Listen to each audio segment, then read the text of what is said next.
This place is rich with the sweet scent of flowers. Can we stay here for a while longer? Huh?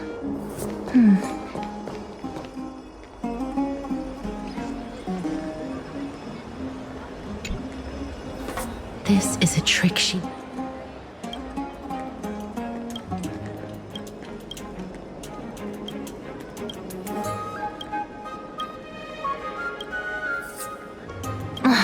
She's...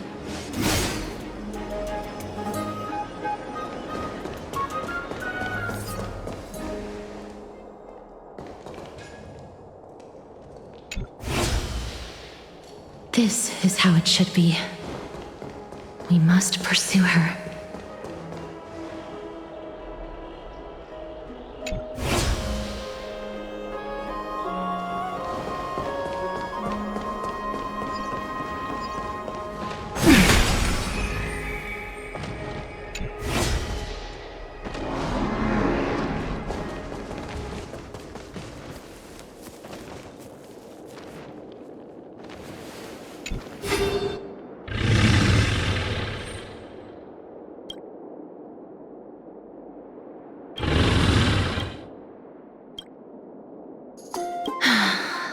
Lady Cypher, please come on out. Since you know it Now. name your price. I'll give you however much you want.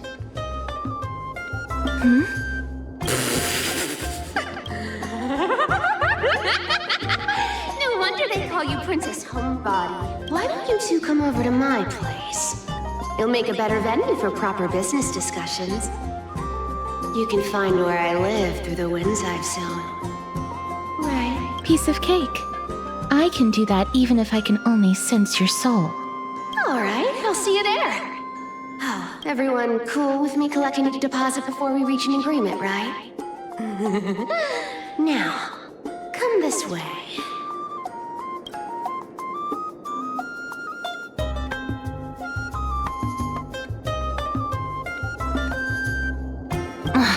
She's incorrigible. Follow me.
About time you do some exercise.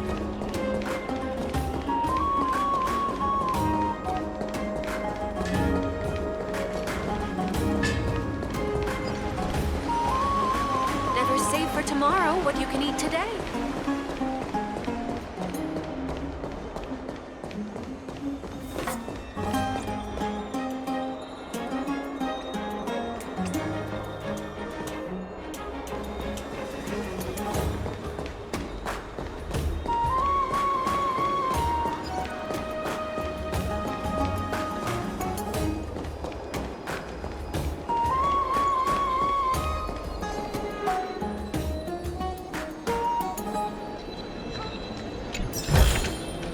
I want to make something with it. But what to make?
I heard that he's a believer in sadness.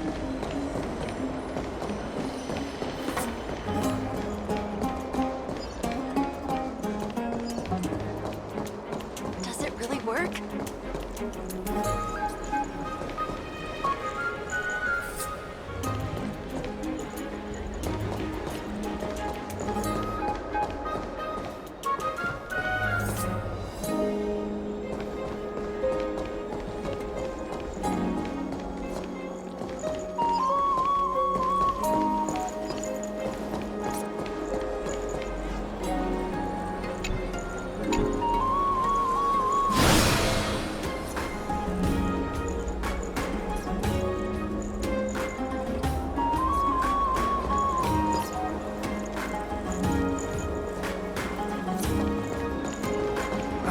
These fruits aren't very good quality.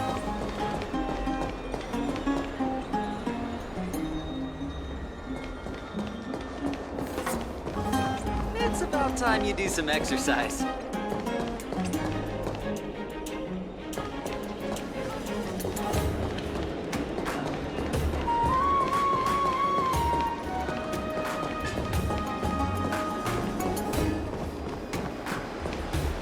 save for tomorrow what you can eat today.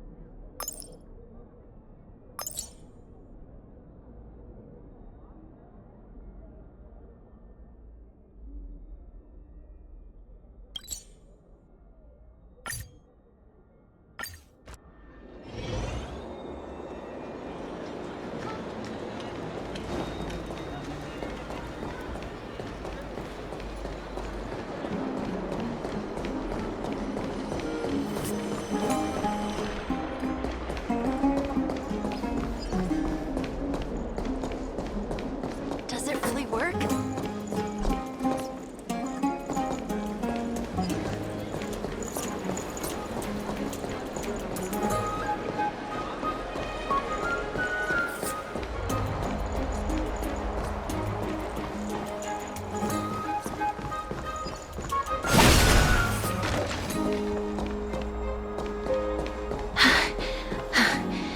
Here we are.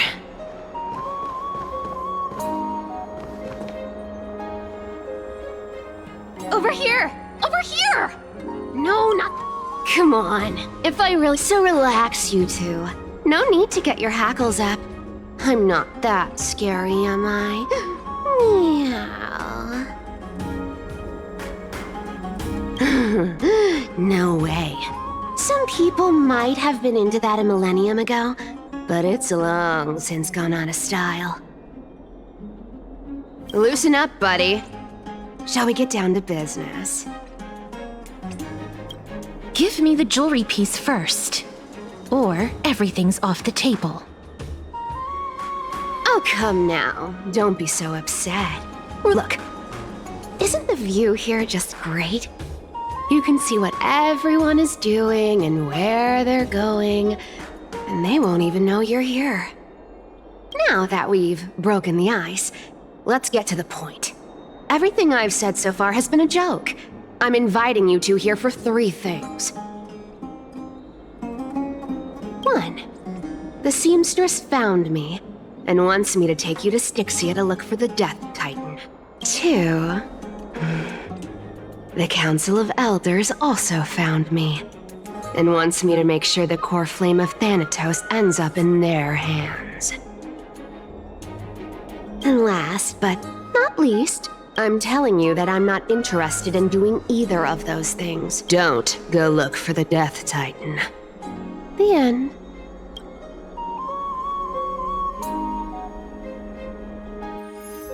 Whoa, this is some high-quality stuff.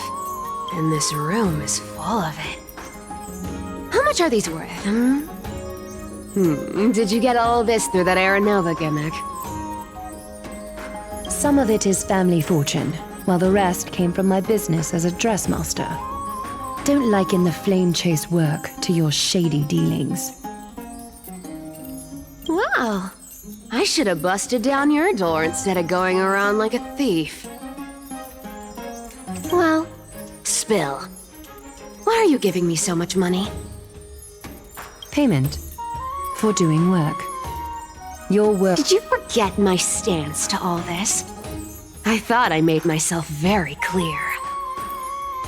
You wish to run away. Run away from your responsibilities, from the prophecy, and from your destiny. You shall walk with greed and die over petty change. I understand this prophecy weighs on you immensely. That is why I have never reproached the demigod of trickery for running away. But I need you right now, so don't turn me down. You know, maybe the gods got your tongue with their golden threads, Aglaya. I'm not hearing any sincerity in your words. Give me a reason why you're bowing your noble head to me. We lost Trian. Oh. The divine power of passages is running out. I need another demigod to escort Castoris and help her fulfill her lifelong wish. Oh, I get it now. You're sending Castoris to her death. And you want me to die with her. This is Castoris's own request. I have never seen her so determined. She brought this up herself? You're not pulling my leg. She's also made up her mind to leave her confused past behind. As will you, Cypher, when you finally make up your mind. Don't be so sure. Time is hard in the likes of you and I. But Castoris remains pure as driven snow. She can always turn back before the end, you know? Maybe she'll remember Trian's sacrifice. Maybe she'll remember the countless martyred Chrysos heirs. Maybe she'll remember you, with your one foot in the grave. I ain't as optimistic as you about what she'll want to do. Tell you what, why don't I take this room of treasures as a security deposit, and we make a bet? Go on. I bet she'll change her mind and turn back. Now, if I lose, I'll do what you want me to do. Return this deposit to you, plus giving you another room full of treasures. How does that sound? You sound like you have all the confidence in the world. In that case, let's make a pact with those conditions. I hope you're prepared to lose it all. In conclusion, I want to win. So I hope you two can give up on going to Styxia. I'll give all the treasures in that room to you. And you can split it between yourselves, however you want. What do you think? I decline. If we don't find the Death Titan, his soul will... Oh? I can't go into the details, but we have to go to Styxia. I really don't get how. Princess, homebuddy, you keep talking about needing to find Thanatos, about getting rid of your curse, and you don't care about anything else. But did you ever live for your own pleasure? Even for just one day? What are you trying to say? I'm saying, contrary to your beliefs, Aglaya didn't take you in just so you can die for her Aranova. The flame chase journey walks hand in hand with sacrifices. Isn't that why you're always running away from Lady Aglaya? Fine. Never mind. We all have our own problems. I ain't gonna say anything anymore. It's not like I was gonna honor that bet anyway. But listen to me. Styxia is no tourist destination. Sure, the treasures buried in there are 10, no, 50 times richer than Aglaya's vault. Yet, I've never been there. And I never plan to. Because even a demigod can't be sure they can walk out of that place alive. And now I'm supposed to escort you to Styxia. Sure. Pay up. Me too. I have lived a longer life than most people. Though I'm not as good at doing business as Lady Aglaya, I still have some savings. I can give them all to you. Then how are you going to live the rest of your life? Then I'll give you 80%. Well, don't mind if I do. 80% of Castrus's savings and a bottle of dew of divine blood. No. Okay. I didn't know you hold grudges. Gray mystery. Here! Cat. A minor change in plans, though. Don't go to the bath tomorrow. Come look for me at Akama's city gates instead. So, why are you changing the meeting place? Oh, nothing really. Just a bit scared of the seamstress's frosty face. I wouldn't stay a second longer in Akama if it were up to me. Well, now that we've struck a deal, why don't I give you guys a lift back? It's gonna be a long ride. So have a good rest.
The story of the Christ of Tears.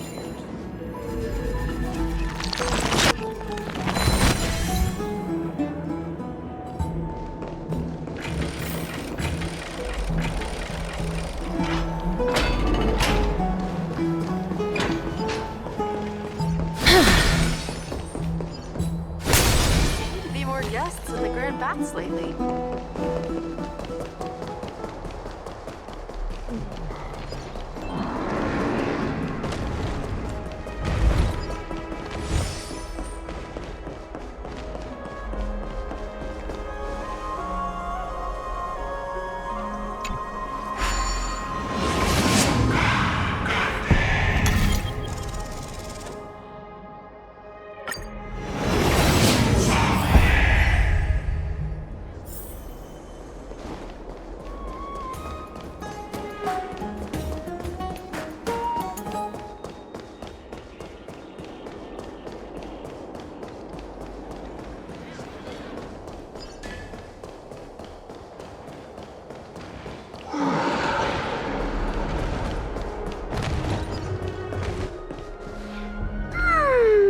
Bright and sunny. Just the weather for farewells. You're here? Totally. The trio team is the best set up to reach the finals. No need, I already told her. She's fine with it. You sure know how to put me in a spot, Casterus. I need to travel with you, but I can't touch you. What a bother. Sorry.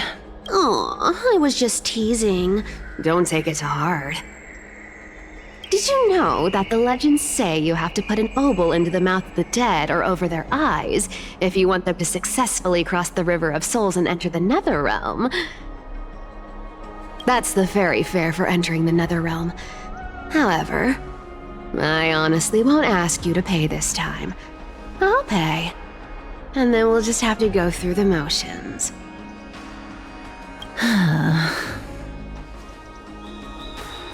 Hey! I'm just trying to make this journey feel more special, okay? Don't read too much into it. Alright, pass me the coin. It's time to get the gods' powers going. A fleet-footed trip to the Netherrealm, here we come! Oh, one last thing before we go. I gotta give you this piece of advice, especially to you, Princess Homebody. You can't catch the wind by waiting. You only live once, so make the most of every moment you have. Get ready, be steady. Hey, your turn. Don't be nervous. After all, it'll be gone in the blink of an eye.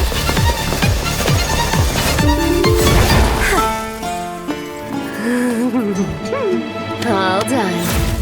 Bye.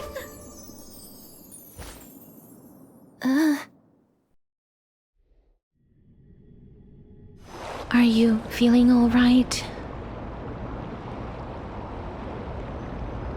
She's the demigod of trickery. When she flips the coin of whimsy into the air, she gains incredible speed that lets her travel anywhere in an instant. Just like how she clearly had no intention of lingering here for even a second longer. We can only depend on ourselves for the rest of the way. Don't worry, Mem's here to help. Being cute isn't my only forte. I'm strong too. This is Styxia, the city of dragons and waves. And this is the land of their birth. Or perhaps of their death. Anaxa had used a secret alchemical art to temporarily fuse his soul with Circe's and Kephae. And when he was on the verge of death, he was pulled by Thanatos and caught a glimpse of the flowing river of souls. This alchemy, considered a sacrilegious act, might actually make the souls of mortals and titans attract each other. Even though Thanatos has been missing for 1,000 years, and even their followers haven't been able to find them. Oh, so are we going to use that Philosopher's Stone to conjure the Titan? I guess that's the only way. The only leads we have now are the name of this city and the fairy tale about the dragon. Thanatos is even more mysterious than I am. Indeed. Even one as erudite as Anaxa could only point us to this place, and no further. We will be entering the unknown as soon as we take our first steps. But that won't be the first time in my long journeys. I believe that, rather than standing still, taking action is by far the better option. Perhaps fate might take pity on us today and show some compassion.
I'm not done yet.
Go back whence you came.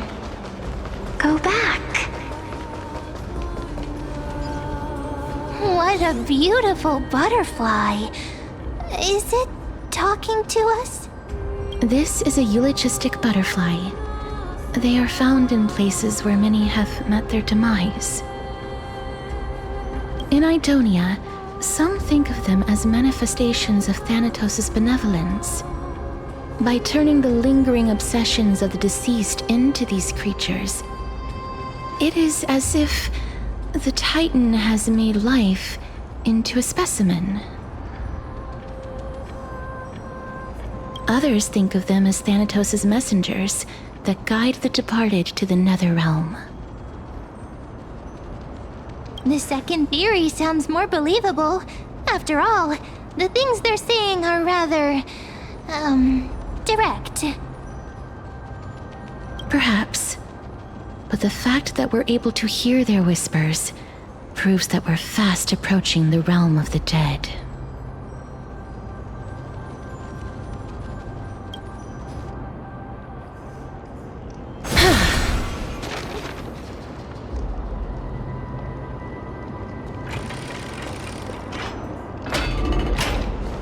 These shadowy figures. Are they illusions reflected by the River of Souls?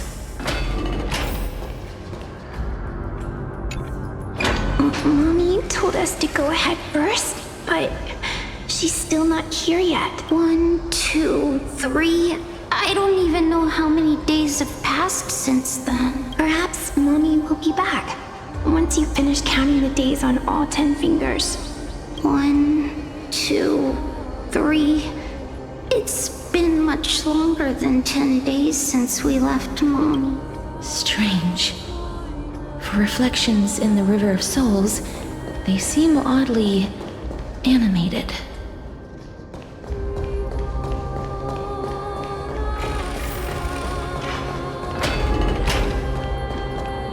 Do you want to buy any fish? Huh? He can see us? Wait. More living people. I'm not selling my fish to living people. You lot are too shameless. Buying fish without paying. If I ever see her again, I will... Could it be that you're all dead souls that never achieved rest? The nether realm does not have Titan. Rejects you. So, do you want to buy it? But there aren't any fish nearby. Other fish gone. The people are gone too. I can only keep selling fish. So... Apologies.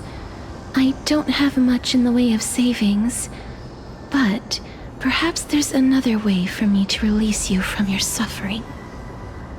Please relax. May you fall asleep peacefully amid a This... I knew it! These people aren't illusions. They're the souls of the deceased. They're supposed to reach the end of the west wind by floating down the River of Souls. Yet, they have floundered upon the shoals of the stream, unable to move forward.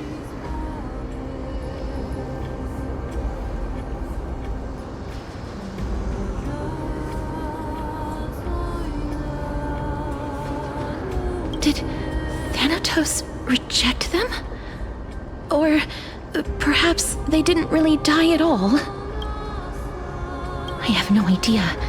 This circumstance is completely unprecedented. Hang on. Didn't he say more living people? So that means he's seen other members of the living apart from us? Could it be that these souls are stuck here due to someone's deceit? If something is done out of goodwill, are you really gonna call it deceit? Goodwill? I can't see anything good out of... Wait a minute. Lady Cypher? That's me. Could it be that you are the living being that those souls met? I couldn't take their behavior anymore. So I stole some things here and made up some lies there. Just trying to give them something to look forward to, you know? It's because of vile living creatures like you that we're being misunderstood by all of them. What else am I supposed to do? You can see the mess this place is in. These poor souls are denied by the Netherrealm. So now they're stuck in a few brief moments of their life. And did you see those two blacksmiths on the way? They've been here for as long as the sun's been around, wailing over and over about casting a shield. Styxia is so freaky. Then why have you come back, Lady Cypher? Hey, I'm not here to aid your adventure. I hate water more than anything else in this world. Especially that stinky river of souls. But, I just discovered some stuff before I left. And I reckon you should know about it. It's about that boy who defied death. I found traces of him here. Lord Mighty? Oh, right! That's his name. Well, now you know. As for whether that info is actually useful, that's for you lot to figure out. So long, Princess Homebody. So long, Grey Mystery. Huh? She disappeared just like that? Lady Cypher has always been a free spirit. In any case, she has brought us some valuable information. If Lord Mighty is also somewhere along the river shoals right now, then he will certainly become our signpost. After all, he's different from those wandering souls. He will find his way, even in the realm of the dead. Don't worry, it's time for me to shine. Orynyx's rune of recollection is nearby. Use prayers to return the river to before it got flooded.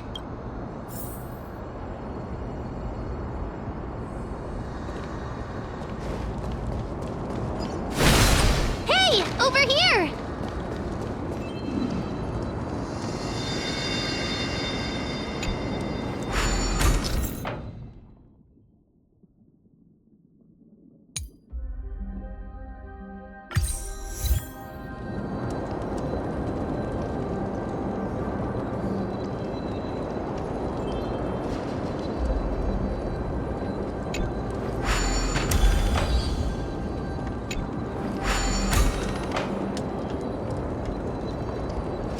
Orynyx's miracle has appeared.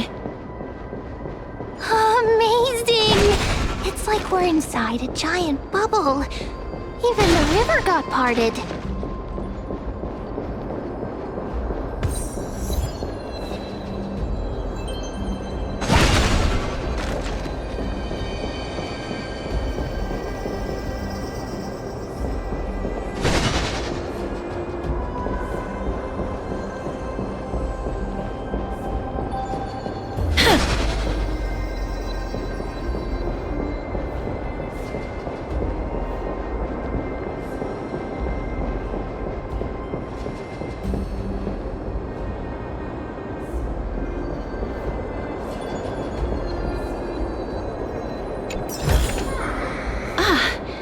Make sure you keep it safe.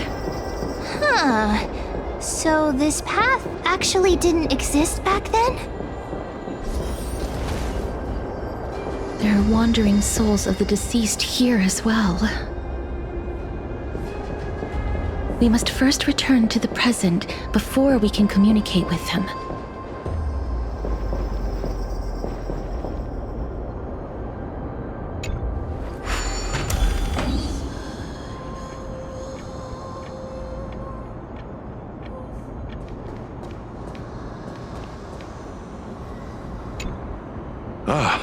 By the looks of it, you must be the foreign warriors that the Queen had mentioned, right? Since the current campaign requires the utmost care, I wasn't able to make time to welcome all of you. Please. Foreign warriors? A priestess, a warrior, and a divine beast. You look identical to the blessed saviors that the Queen described. What? A campaign? Who are you campaigning against? Nobody knows, as of now.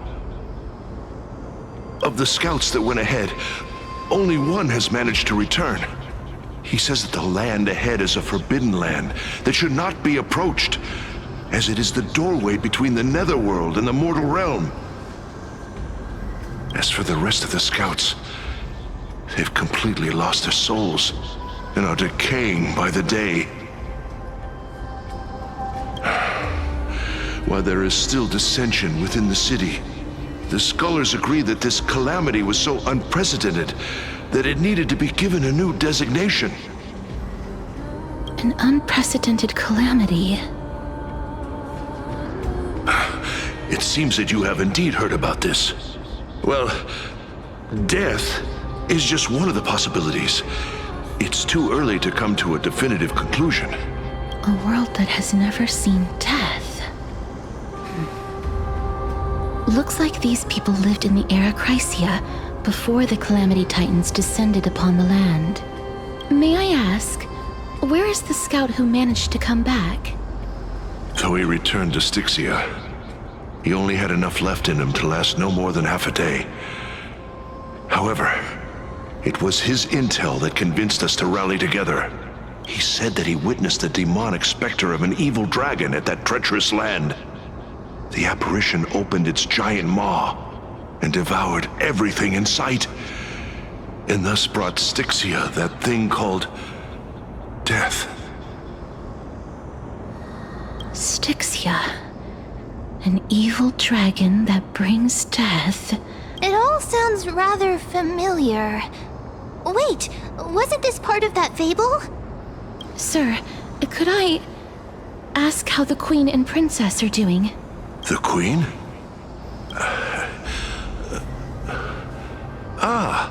By the looks of it, you must be the foreign warriors that the Queen had mentioned, right?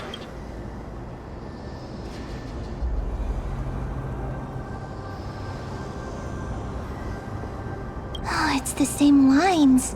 Looks like he's still trapped in the moments before his death. Leave it to me. Sir, the war ended long ago. Styxia no longer exists. Styxia is no more? This cannot stand! Newcomers, hurry up! Oh, looks like it's... Sir, I am the Maiden of War, sent here by the Queen herself. If you accept my blessing, then today's battle will be smooth sailing. Maiden of War? I've never heard of this. There's little time to waste.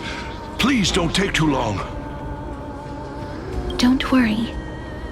I'm typically unwilling to prolong such a moment. Is it over? Have we won? Cass! Oh, are you alright? I'm fine. I just didn't expect that I would still have to embalm others, even in the realm of the dead. Is this a remnant of his soul?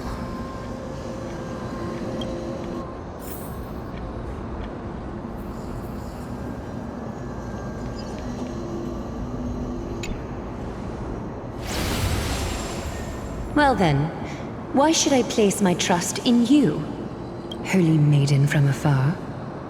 Wait, I don't quite understand what you're trying to... Since the prophecy has already pronounced your name as Chrysos, heir of death, Akima ought to treat you as an esteemed guest.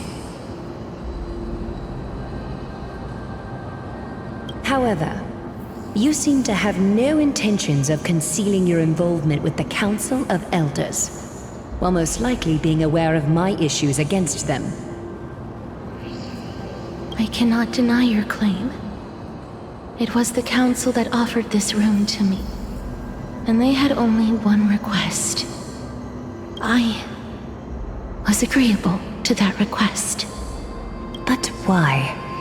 I am unable to rid myself of this innate curse. However, from this day onward, I shall use it according to your will. I will never make... I see.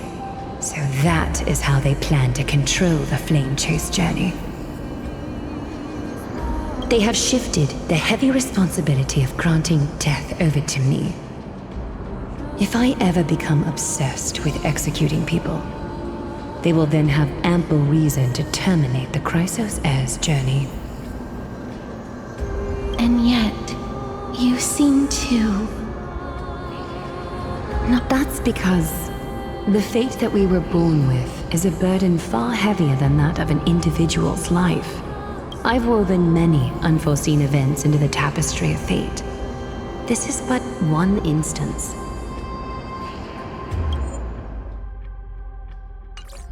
Tidy up your precious garments and come with me. Arkema welcomes you, Castoris.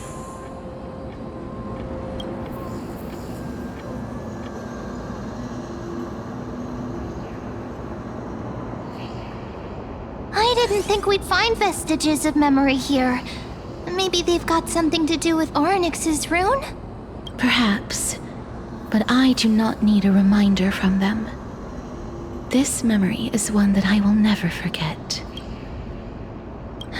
Indeed, while my relationship with the Council has always been quite ambiguous, Lady Aglaia has never taken any precautions against me. Instead, she's shown me nothing but complete trust.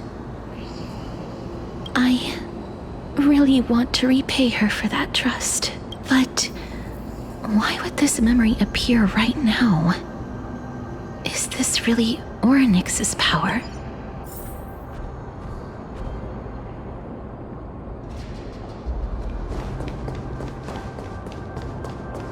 Could these dead monsters actually be... Why are the Black Tide monsters here too? Can they swim in the River of Souls? Even Thanatos wouldn't be able to accept Black Tide monsters into their realm. These traces seem to suggest that anybody who trespasses upon death will pay a heavy price. Since the realm of the dead must remain peaceful, it's imperative that we rid the place of such discordant noise. Please stay back.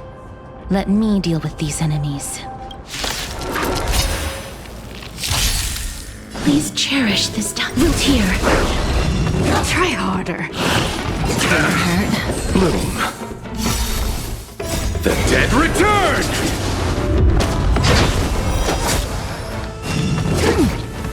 Receive divinity.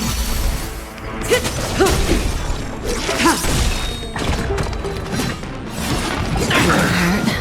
Embrace a new life.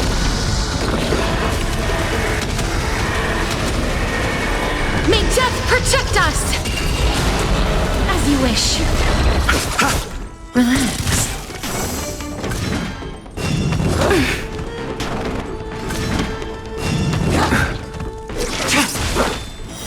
Blade of moonlight.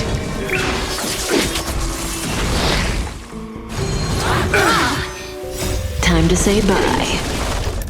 Boom. Root here. Bloom.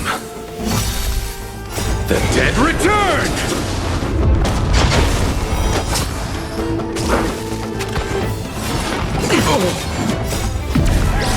In lunar flame.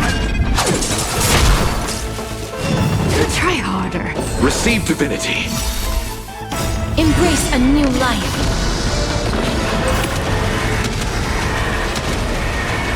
May death protect us!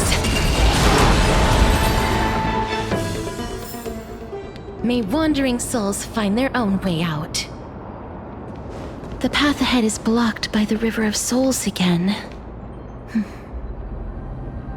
In that case, let's go back to the past. This miracle sure is handy. This is yet another aspect of a Titan's divine power. If Dan Heng was around, he'd definitely be able to raise the waters of the River of Souls into the sky. If Lady Hycelens was still alive, I think she might be able to do that too.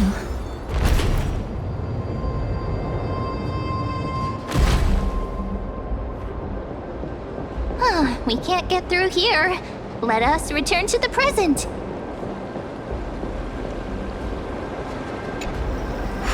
You seem to be able to discern both the past and the future.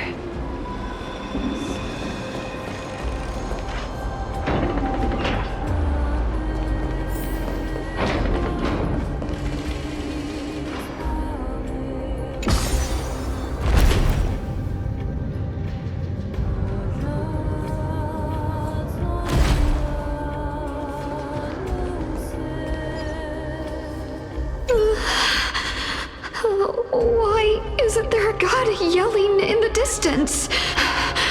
Indeed, my downtrodden fellow, your sorrow and joy are but means for me to amuse myself. I will at least derive some comfort, if all the tears that I had shed were determined by some mightier being above. It's...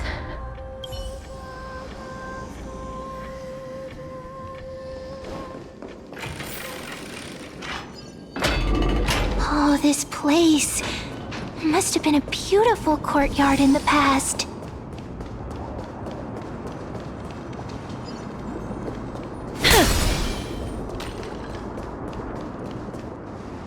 Please excuse me. I am but a scholar from a distant land who had the misfortune of falling into the River of Souls and turned into a member of the dead. Huh? This one seems to know that she's already dead. Oh, I was merely speculating. But it seems I was right. And you... I recognize you. You're the Holy Maiden of Death from Idonia, right? I'm sorry. I cannot bring you back to life. However, should you desire it, I can end your prolonged limbo. I'm well aware of that. Even if you were able to revive me, I would never choose that option. That's because I didn't fall into the River of Souls by accident. Instead, I leaped into it to seek... Why? If you could see the life I've led, then you would not reproach me so. My life was far too miserable. But I did not expect things to stay the same even in death. What a joke. In escaping my mortal life, I've entered a millennium of pain instead. Circe's above. What cowards humans are. For we fear both life and death simultaneously. I'm sorry. I'm also powerless to answer that question. That's all right, Holy Maiden. At least you are able to respond to me. Please, grant me death. Circe's above. Does this count as thinking till the moment I die? I have seen too many farewells. Her distress is quite commonplace. There are those who will end their lives over what seems to be the smallest of worries. For some people, this power that I possess is a blessing rather than a curse. But I never managed to convince myself of that.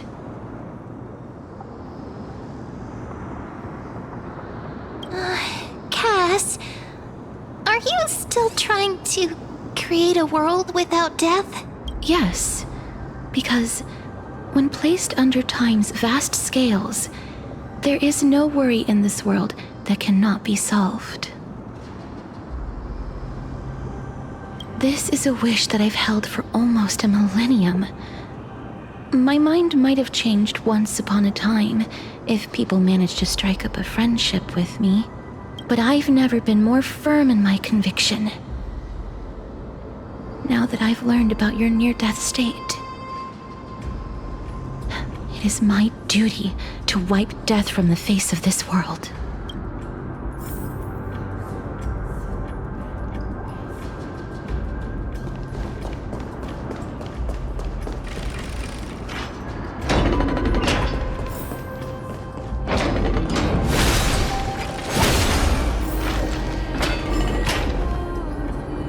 Wow!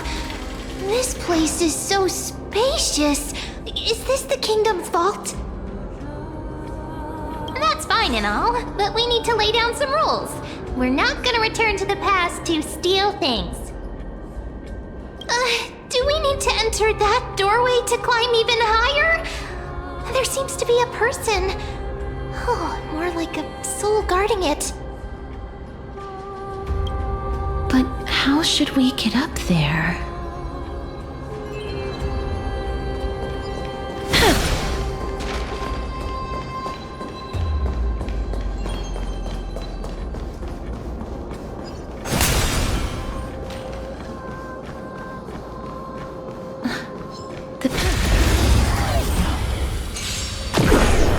Please check as you wish.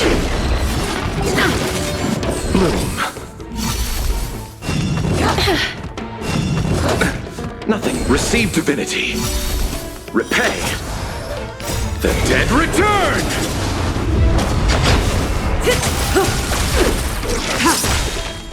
Embrace a new life.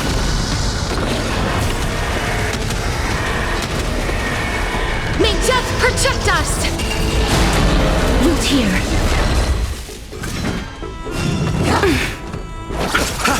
Stand still.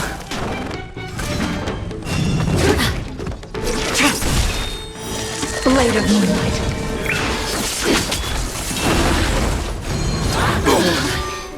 Time to say bye. Boom.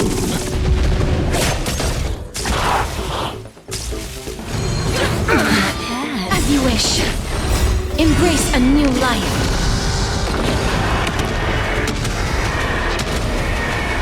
May death protect us! The path is blocked yet again. Orynyx's 8 always appears in times like this. How convenient.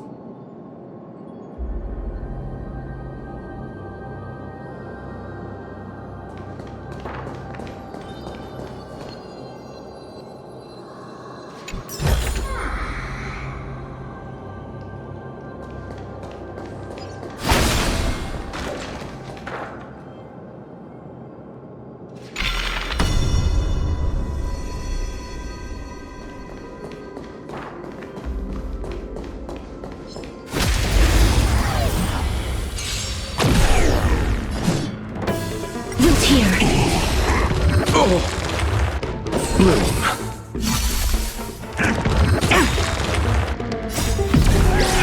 In lunar flame. Receive divinity. Repay. The dead return!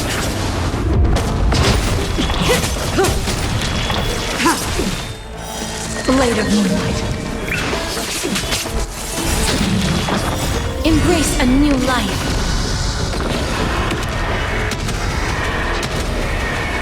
May death protect us! Look, there's even a platform lift over there. Own way out.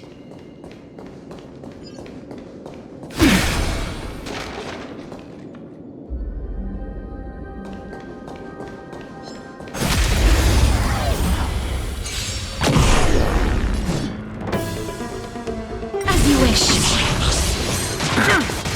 Bloom. Not bad. Receive divinity. Repay.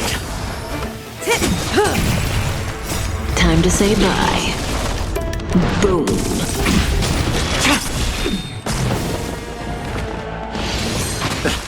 Root here. Embrace a new life.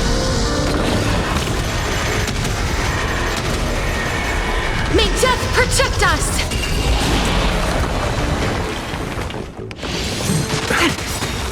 The dead return!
A chest of the past has been left behind, but none of its treasures remain inside.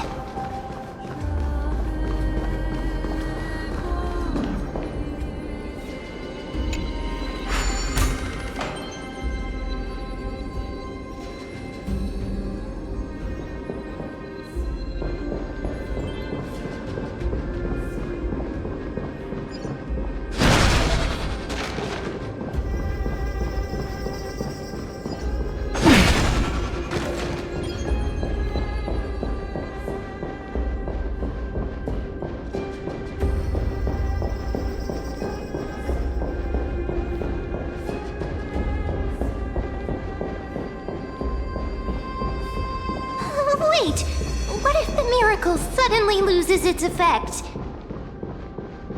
Mem, do you really want me to answer that?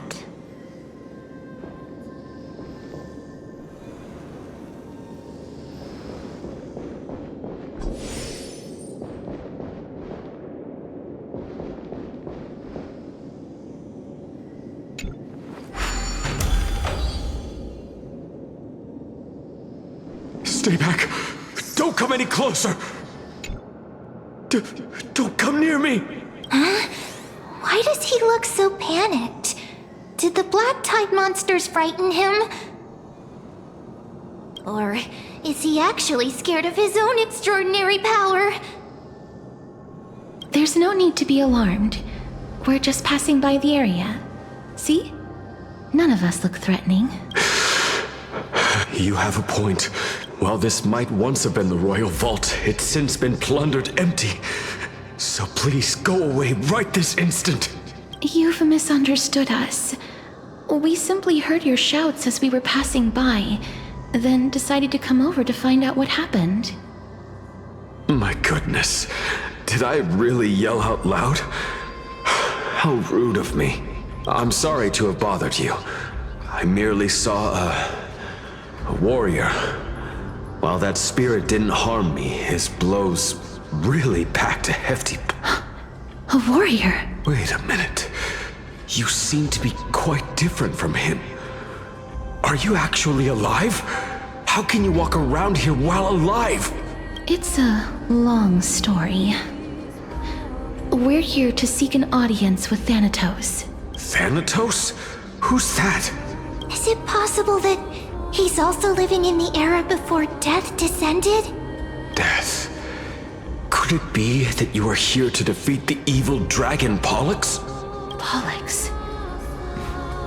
Is that the embodiment of No. Death?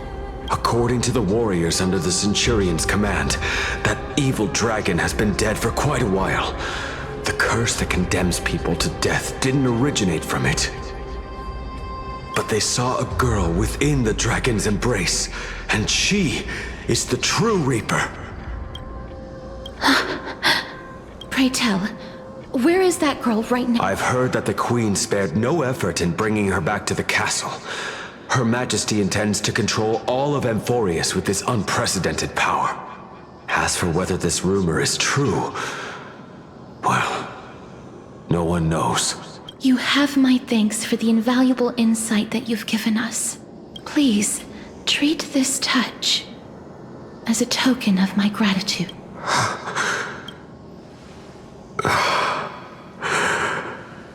Thank you. This is his...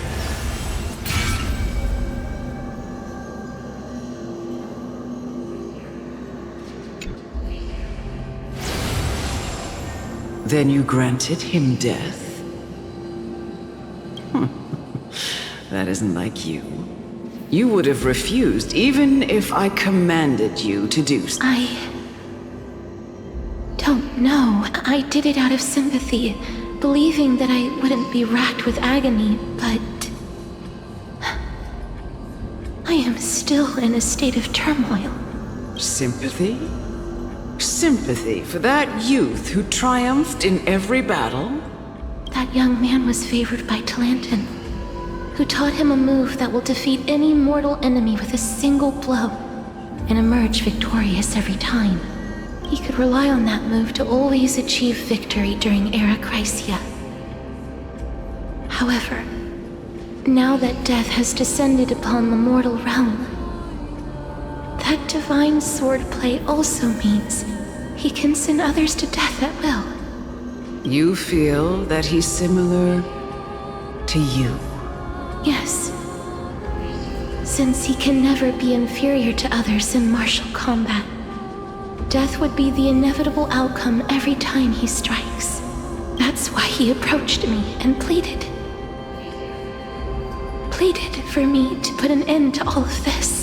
You are perhaps feeling lost from making your peace with death. I have not made peace with death.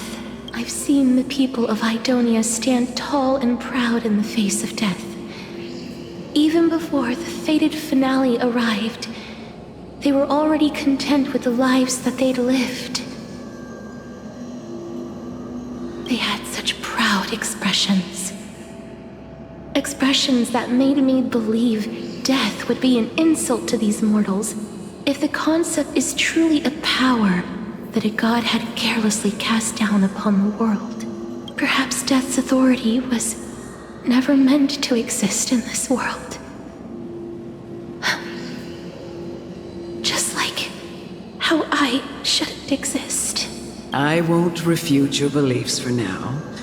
But would you be interested in listening to a story? It's a fairy tale from foreign lands, told by the person who brought you to me in that ice field long ago. A tale told by the Queen of Styxia. What? Wait a minute. That means the girl born in the dragon's embrace, the personification of death these souls talked about. That's you, Cass? I've already had an inkling for a while now. But I honestly have no memories of Styxia. My memories only begin after Aminet brought me to Idonia.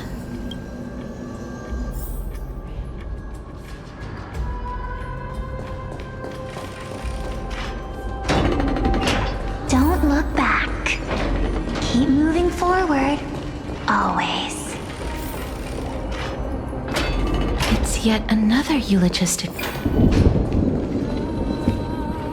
Oh, this is...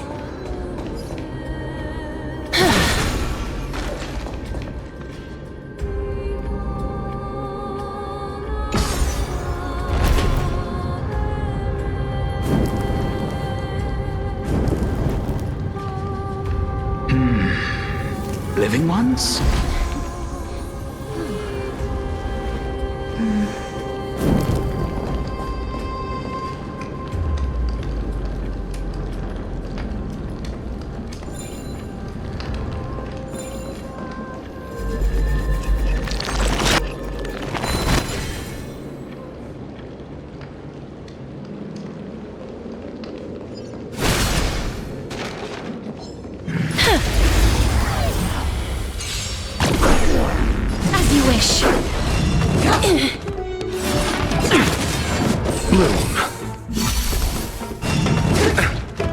Receive divinity. Repay.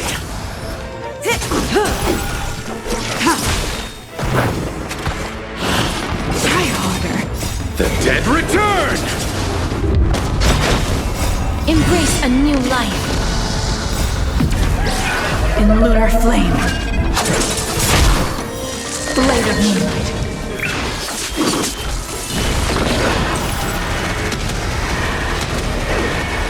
May death protect us! Wilt here. Stand still. I'm okay.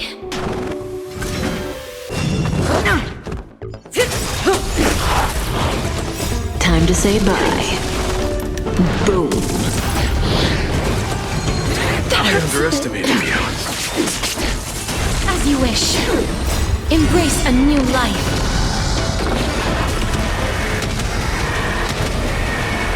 May death protect us!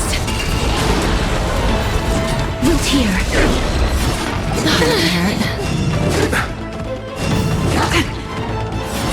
Tired hurt. Bloom. Relax. The dead return!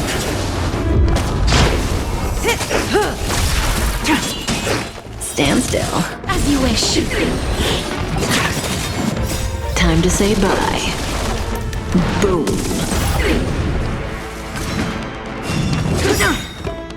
Embrace a new life. In lunar flame.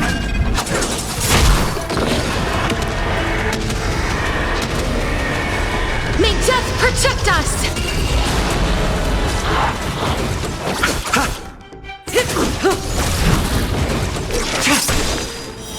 Blade of moonlight.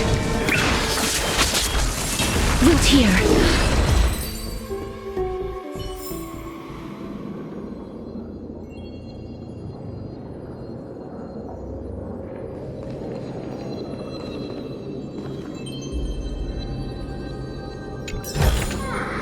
I want to make something with it. But what to make?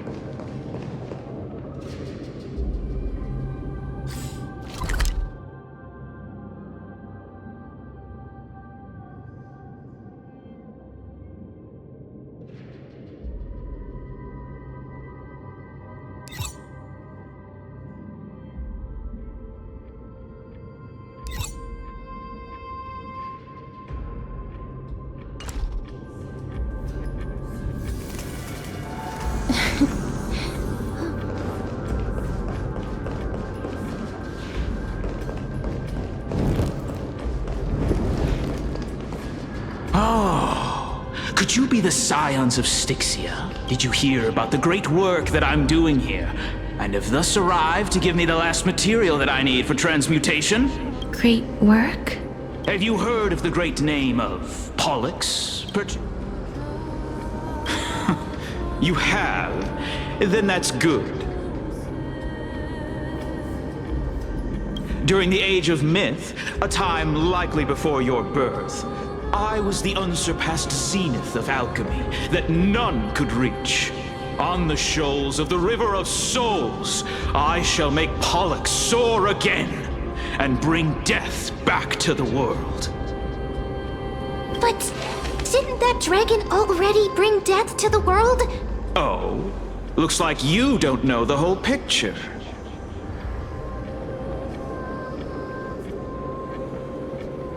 Well, it's true that the missing girl can grant death to mortals. Pollux, the one who delivered her onto this world, makes it so that humankind cannot die.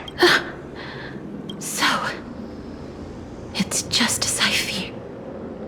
This is my guess. The deceased are supposed to drift down the River of Souls until they reach the end of the West Winds. But this River of Souls was blocked by Pollux's fall.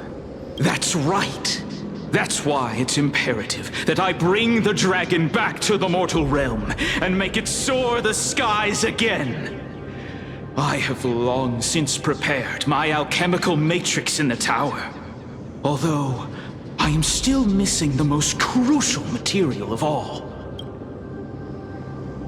That final ingredient, the final sacrifice, is none other than the girl who lives out her days with death.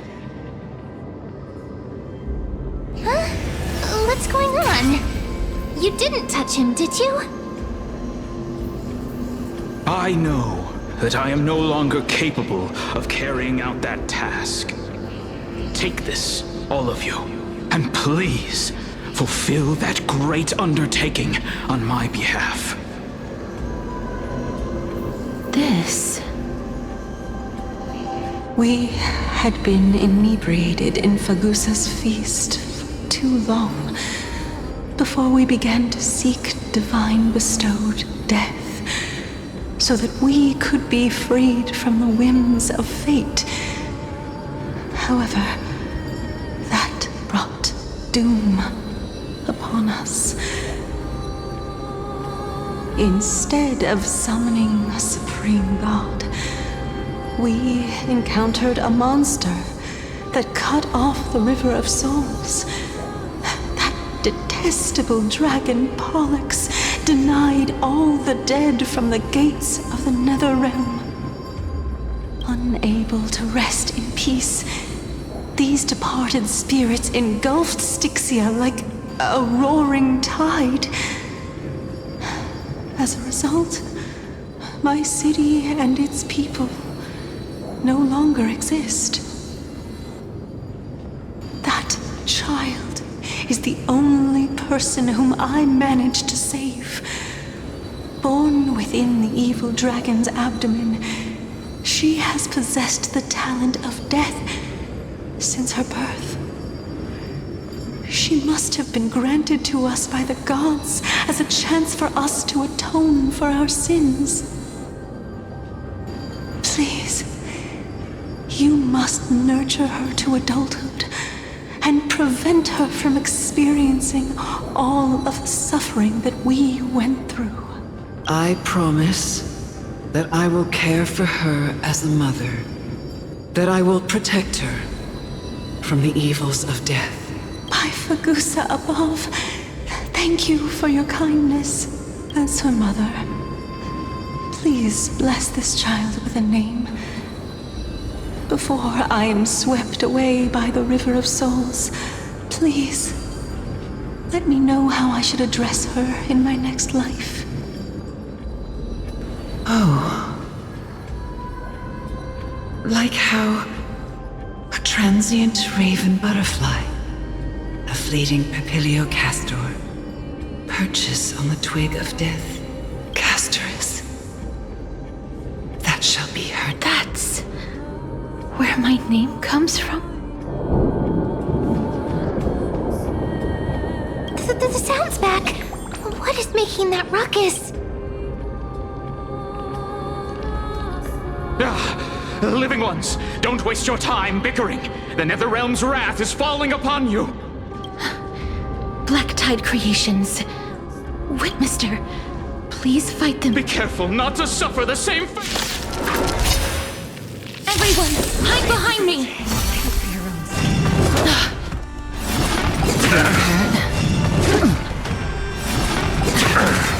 Bloom. Repay. The dead return! Time to say bye. Boom. Wilt here. Embrace a new life.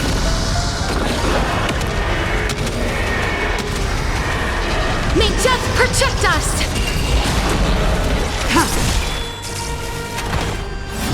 Try harder. Hurt as you wish. Stand still.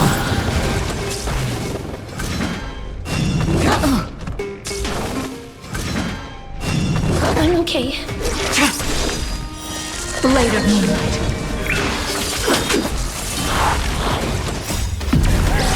In lunar flame.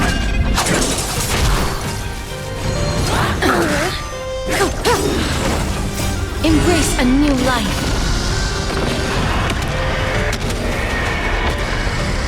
There's so many of them. How are we holding up? May death protect us!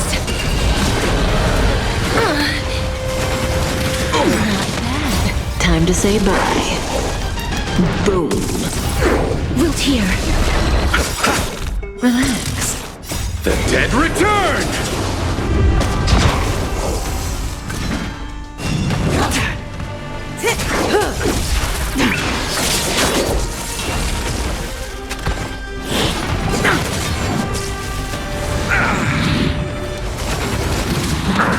As you wish.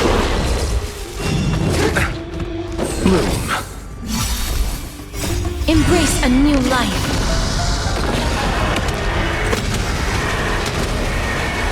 May death protect us! Receive divinity. Repay. The dead return!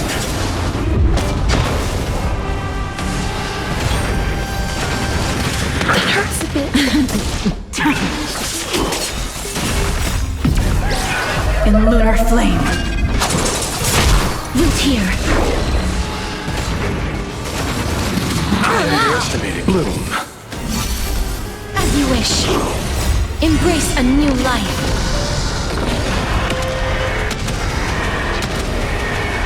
May death protect us!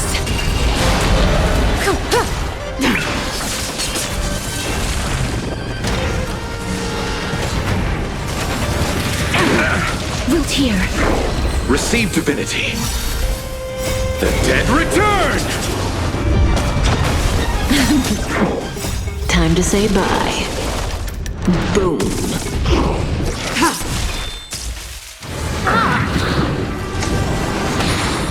As you wish. Relax. Bloom. Embrace a new life.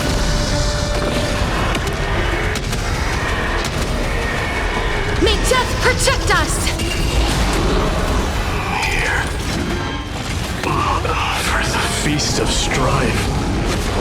On their triumphant return. You? Lord Mighty? Lord Mighty. You've been through some tough battles. That black tide is endless. I will find my path of return and go back to the world of the living and continue my protection. Lord Mighty, I have always wanted to. Why does death reject you? I'm the one resisting it. I must resist. I'll go against the current and kill my way out of this cursed nether realm. That is my destiny.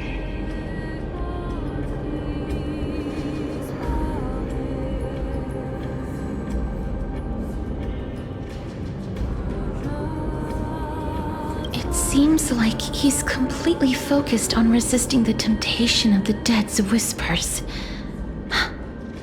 He's working hard every minute to deny death. It seems his battlefield is not limited to the world of the living. Lord Mighty, are you willing to travel with us? We're headed for the Matrix inside that tower, to summon Thanatos from their prolonged concealment.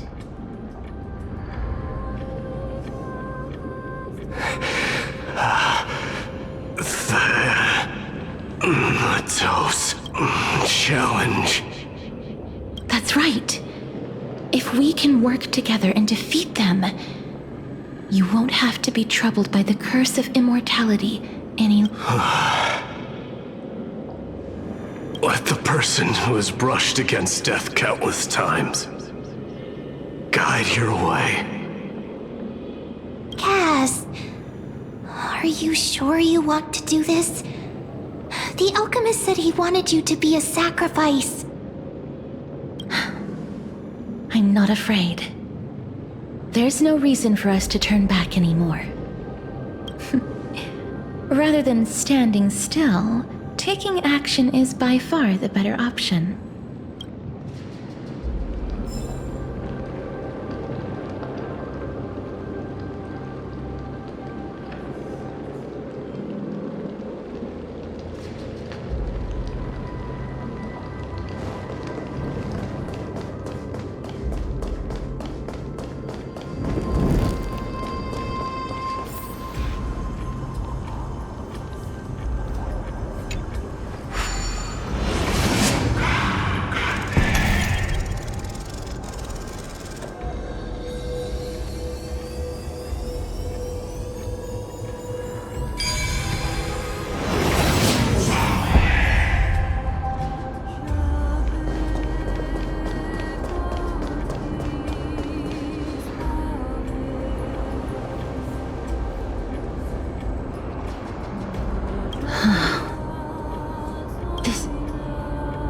I'm familiar with this kind of mechanism, but I've never repaired broken ship. If I was more powerful, I would be able to carry one person with each limb and fly the four of us to the other side. The Rune of Recollection is here, but I can't find a miracle orb anywhere. So weird. Oh, could it be in that collapsed tower in the distance? That sounds so weird. Forget it. Just leave it to me.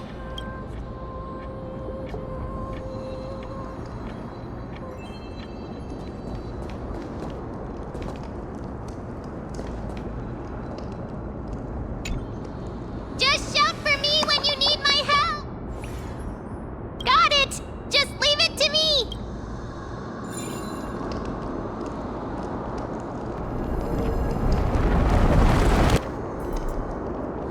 Mem did it. The pink squirrel is very smart. Why am I a squirrel? The miracle's range is limited. Please come a little closer.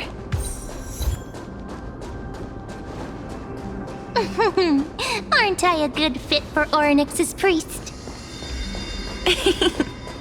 Of course. You're the most competent priest ever.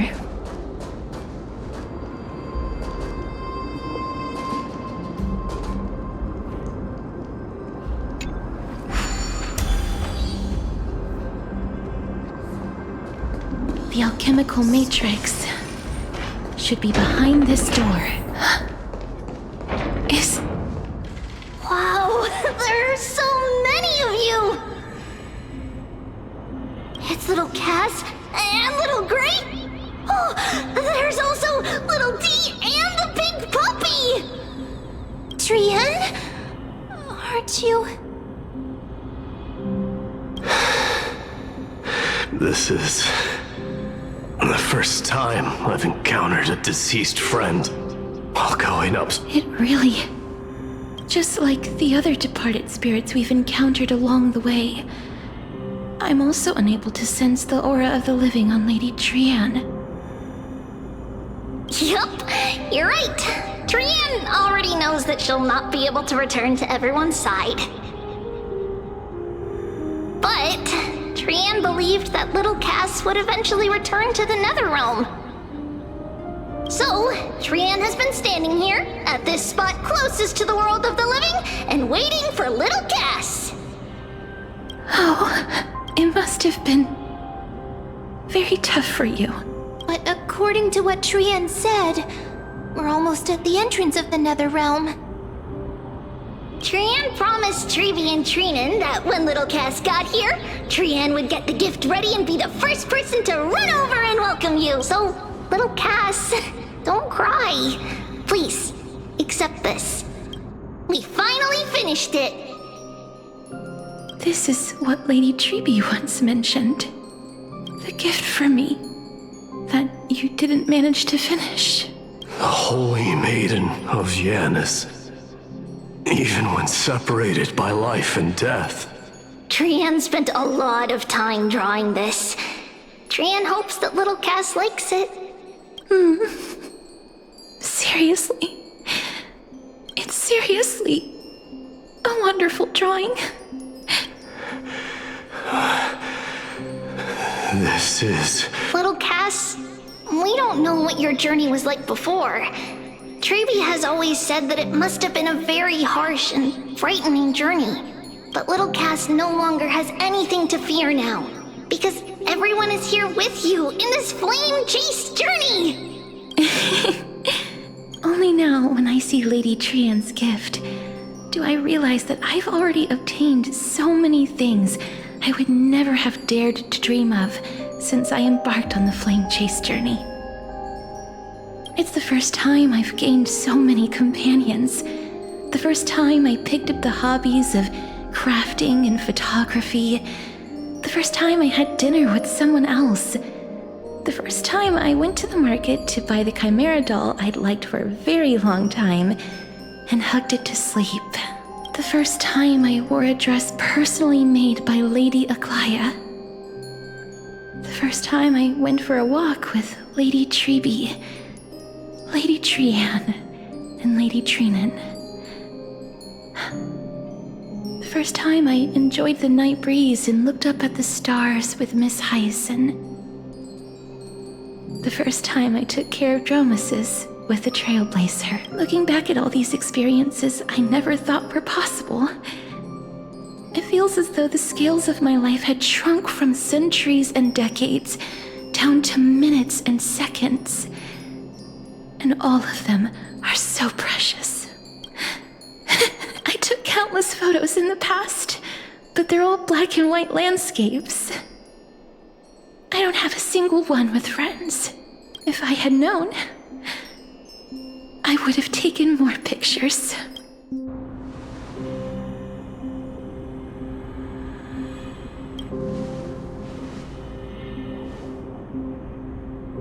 Trian says yes! Trian likes little Cass and would love to take a picture with little... Sadly, being departed souls, our images cannot be captured in the world of the living.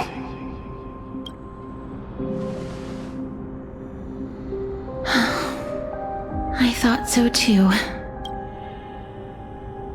What? Are we seriously going to leave any room for regret?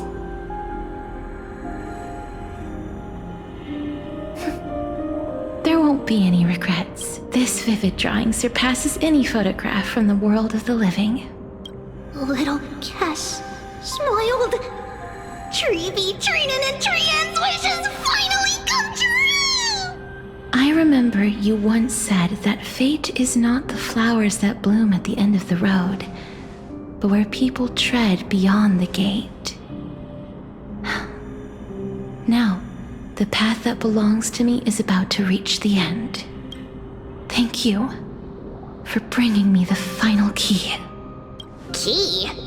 Little Cass, why are you talking in riddles all of a sudden? I have a feeling that soon, this gift of yours will become the key to saving Mister's life. Wow, that's amazing! Then keep smiling and carry on bravely! Little Cass, Little Gray, everyone, see you tomorrow!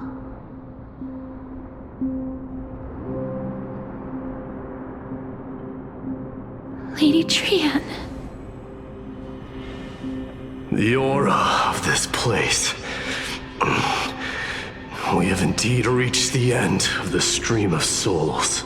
If I go any further, I might lose myself. I must leave now, for the black tide still wreaks havoc in the realm of the living.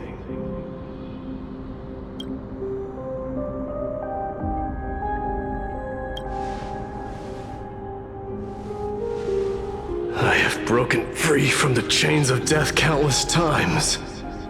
This time will be no different. Castorus, will you fulfill your duty for the flame chase? I have yet to make my decision, Lord Mighty. No matter. Make the choice your heart desires. Even if it takes 1,000 years of waiting, I will continue to fight till I die. Then rise from death until the miracle descends. There is one more thing you should know, Lord Mighty. What is it? Professor Anaxa may have deduced the principles behind the Era Nova. You and I may be reincarnated as strife and death in the next cycle. Wow, there are so many of you! It's little Cass, Trian?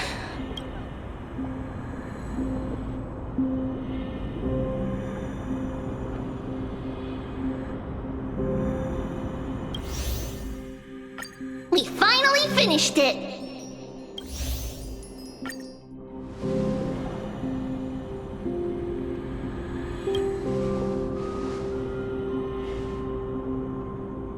Trian says yes! Trian likes little Cass and would love to take... Sadly, being departed souls, our images cannot be captured in the...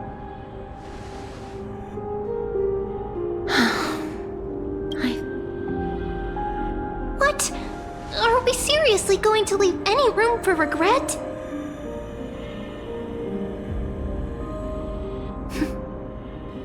This vivid drawing surpasses any photograph from the world of the living. Little Cass smiled. Treevee, Trinan, and Trian's wishes finally come. I remember you once said that fate is not the flowers that bloom at the end of the road, but where people tread beyond the gate. Thank you for bringing me the final key. Little Cass, why are you talking in riddles all of a sudden? I have a feeling that soon, this gift of yours will become the key to saving Mr. Wow, that's amazing! Then keep smiling and carry on bravely! Little Cass, Little Gray, everyone, see you tomorrow!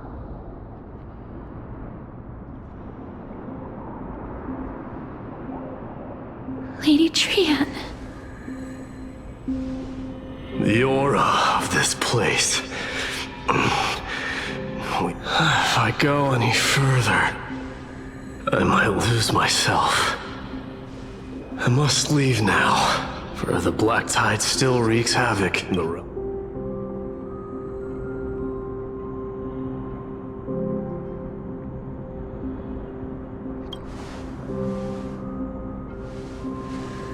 I have broken free from the chains of death countless times. This time will be no different. Castorus, will you fulfill your duty for the flame chase? I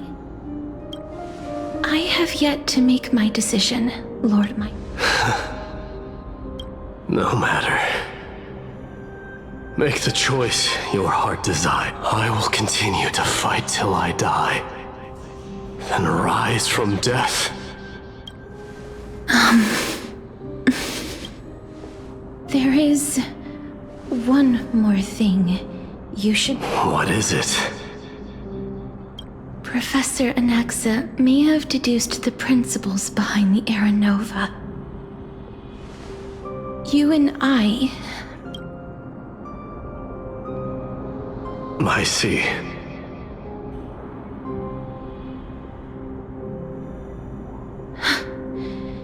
Is that all? Are you going to accept such a fate? Do you have a strategy? I haven't found it yet. Perhaps I never will. Then, cease wasting your thoughts on futile matters. Control what little you can, And when fate's inescapable grasp comes, resist it with the strength of your mighty will. Thank you, Lord Mighty. I will find the right decision.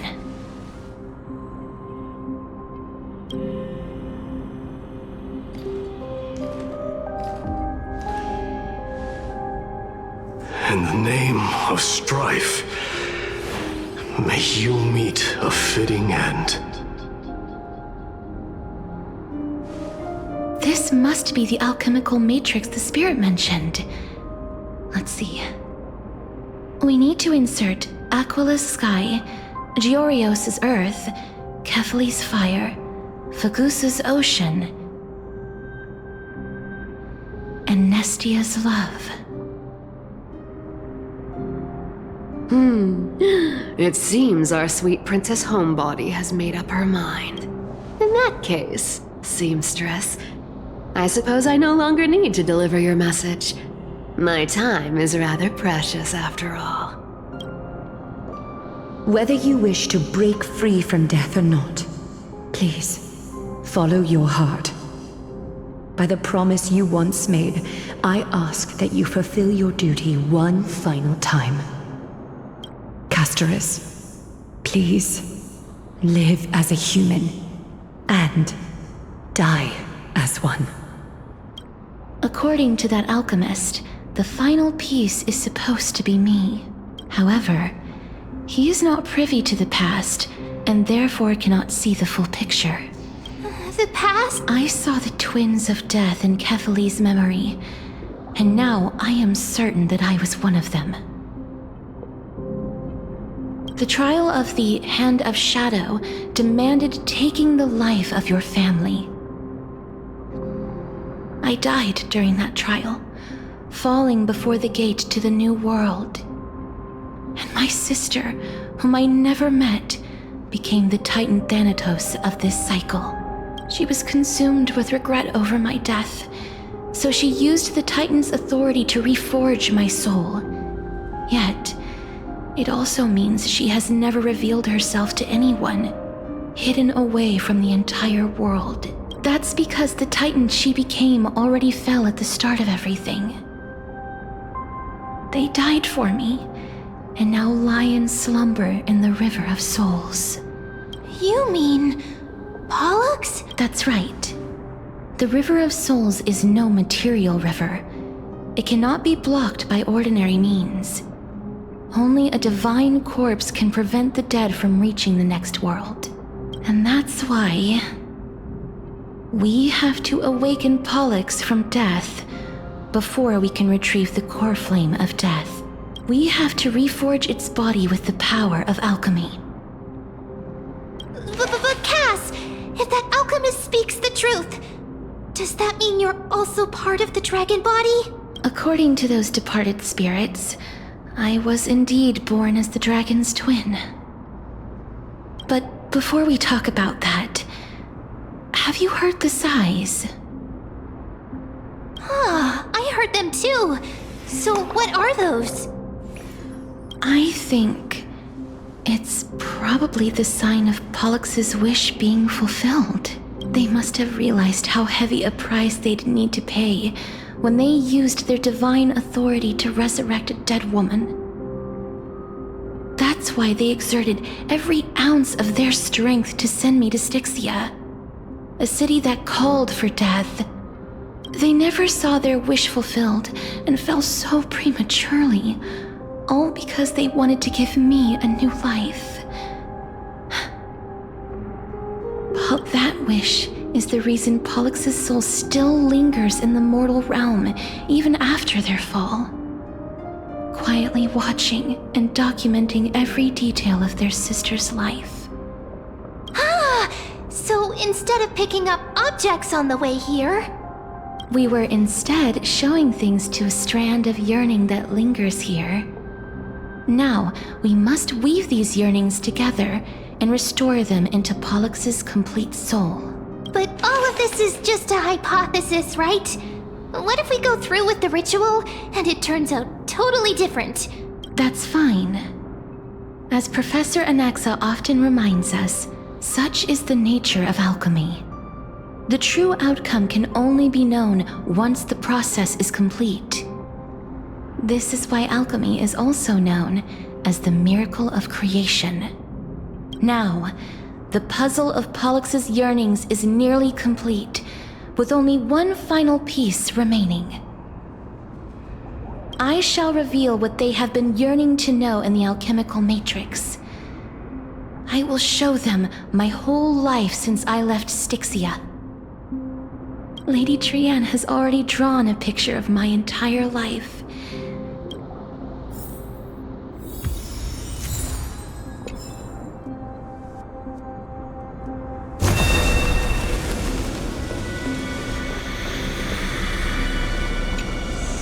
Then, let the ritual begin.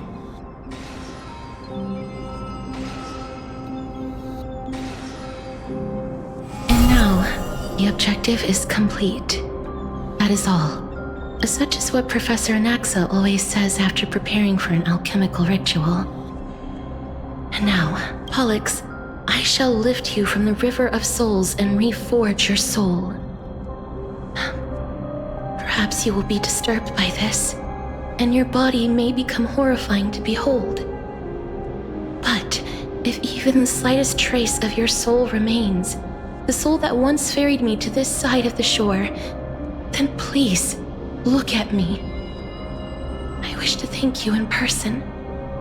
I have obtained everything you sacrificed your divinity. Lady Almanette. Did she recognize you? Oh, she must be the first soul we can communicate with here, right? I'm afraid she is just another spirit trapped here, like the rest of them. The only difference, please, go on. I'm listening. Are you about to tell the story of Styxia? Yes. You're just as smart as I imagined, but... There's no need to worry, Elder. Take a look around you. You're already at the resting place. The world of the dead. I understand that you chose to remain silent about the story to protect Casterus, the girl who coexists with death. But you no longer need to hide that story. I can assure you that you have protected that girl's life well. Oh, well, in that case, let me begin. Styxia, the pearl of the ocean, plagued by unwarranted calamity and ravaged by death in the fairy tale. It was the first city-state to shift their faith towards death, even before Idonia did. From where you stand now, I suppose that's a bit hard to believe. Indeed.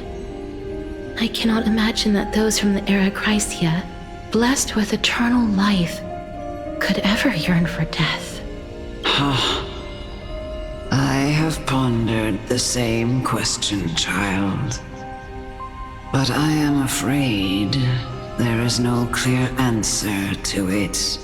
Journeys and epics are only glorious and magnificent because all things eventually fade to dust. But I still can't take that as the final answer. Would a world without journeys and epics be worse off? I take it the one who spoke this line was a general, or perhaps a warrior. I, however, did find some inspiration in these words. Would you like to hear my thoughts, Casterus? Please enlighten me, Lady Almanette. Though I have already made up my mind on how to handle the authority and core flame of death, your words might truly guide me toward the path forward. You and I are neither warriors nor generals.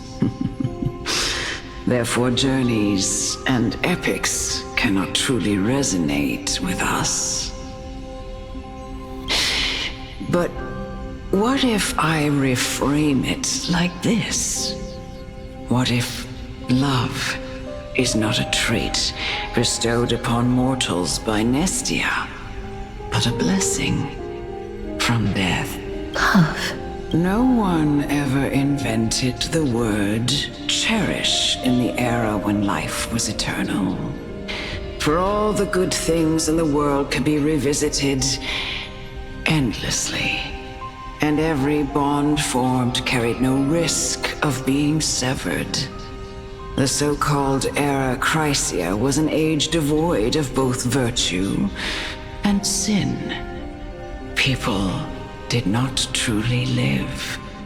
They simply existed, going through the motions without passion or purpose, then waiting for something to happen. Perhaps the people of Styxia chose to embrace death not out of fascination with its cruel and fearsome side, but instead became fixated and obsessed with the impulses and desires tied to a finite existence. Therefore, death is not a thing of fear and desperation, but... That's right, Casterus. It is the reason we shed tears when parting ways, and also the original spark that ignited the passion of mortals. If you truly intend to deprive the world of death, then be prepared to witness it return to a state of... I understand, Lady Al. Our limited lifespan shapes all that we know and love. Not even the Death Titan has the right to take that away from humankind again. Nestia's love was the chrysalis of gold's first blessing, but it most likely wasn't understood by mankind. We only learned to interpret this wonderful gift after Thanatos' arrival. If the world was bereft of death, then the Queen of Styxia wouldn't have played midwife in delivering me into this world. You wouldn't have welcomed me into Idonia, and Aglaia would never have invited me to join the flame chase journey. And I would never have lived, let alone found happiness. Thank you, Mother. I will use all the love I've experienced in this long life to complete the final miracle. My teacher, Anaxagoras, grant me the wisdom of all things. I call upon thee, the stripped dead dragon's corpse.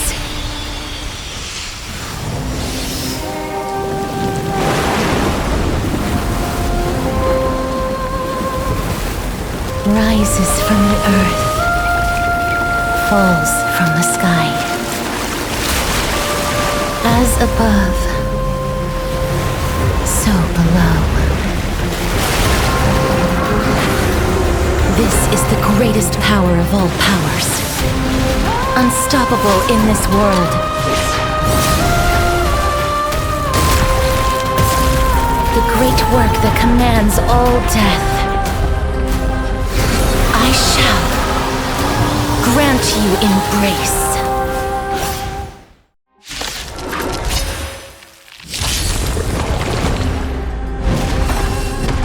You can't kill me.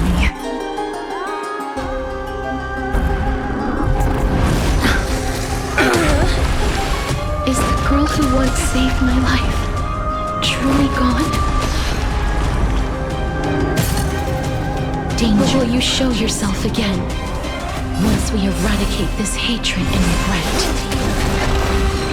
Abyss flower, bloom. I shall remember this warmth. Eternal sleep is not the end.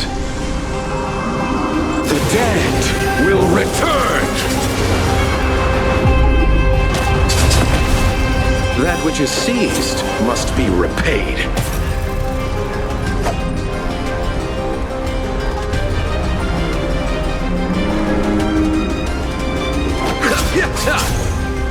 Stand still.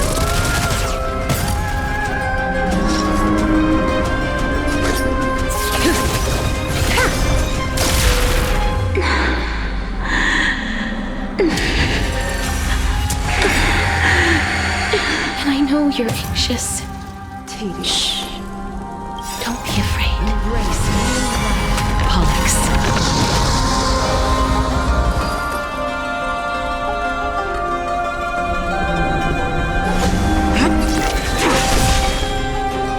All will be revealed. In lunar flame.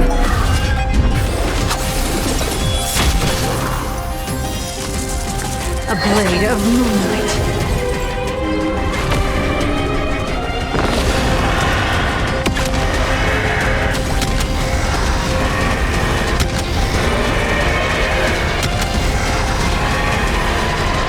I only wish that death may protect us.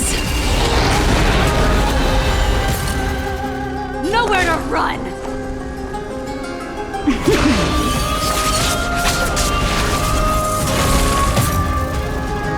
Please cherish the time before your soul withers. I grant you this, as you wish. Pity, you chose the wrong enemy. Relax.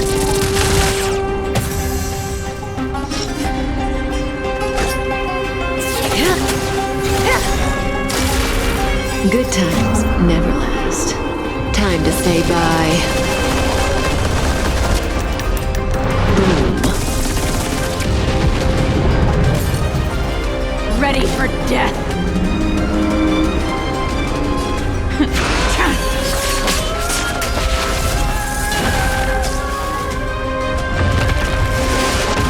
I underestimated you.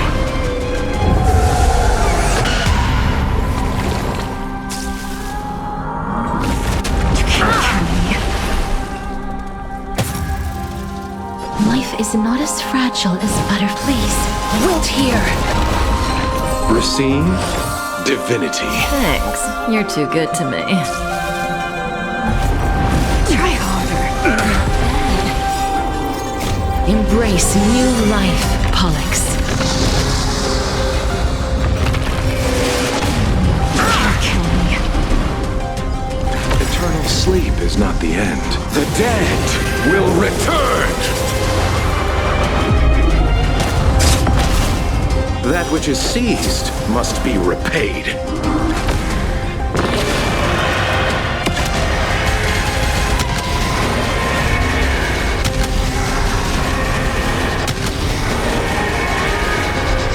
I only wish that death may protect us.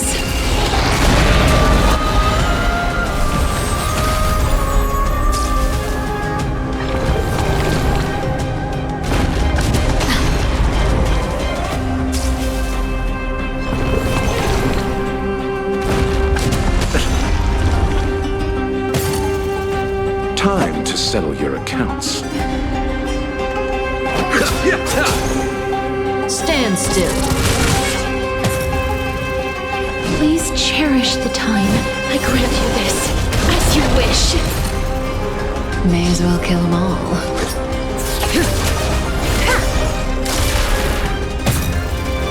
Stand down and I'll spare you. Fleeting light, roaring flood.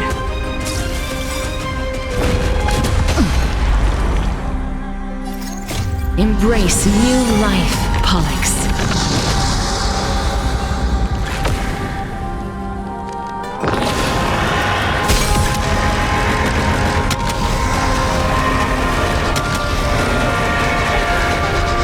I only wish that death may protect us.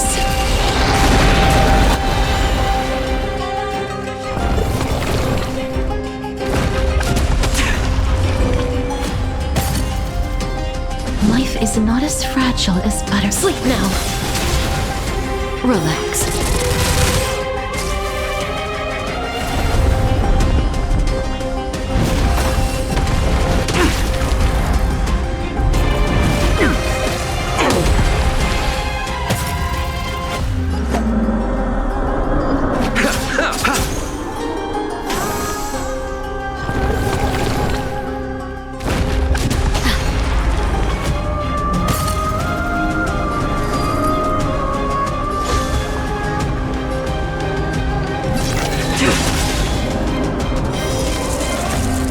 Bride of moonlight.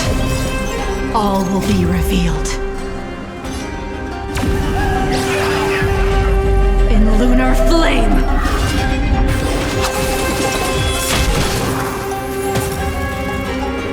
Receive divinity. Save it for your own skin.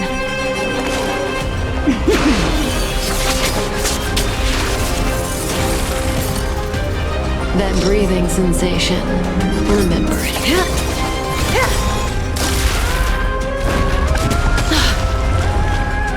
Good times never last. Time to say bye. Boom.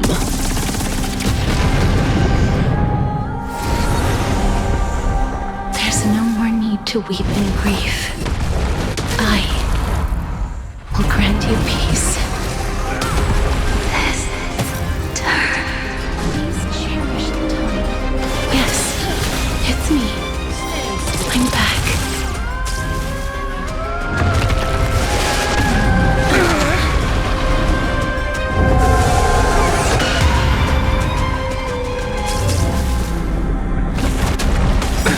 Nothing major. Allow me to see you off.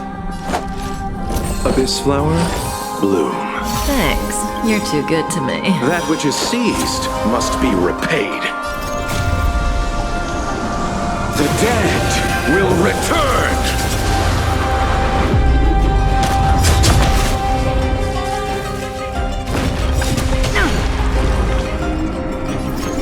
Embrace new life, Pollux.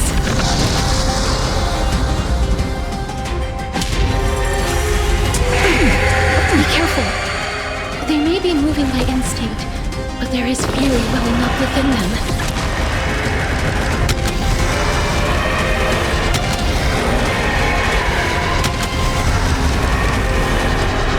I only wish that death may protect us.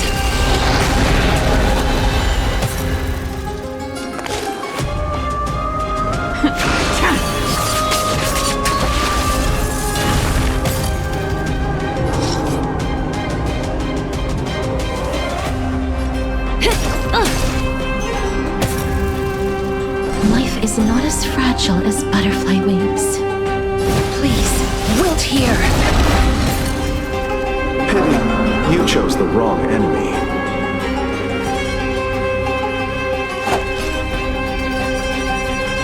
Receive divinity.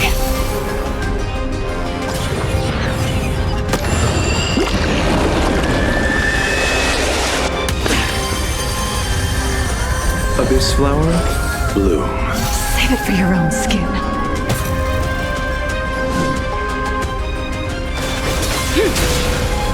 Relax.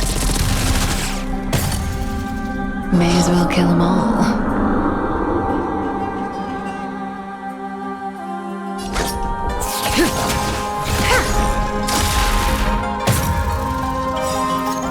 Embrace new life, Pollux.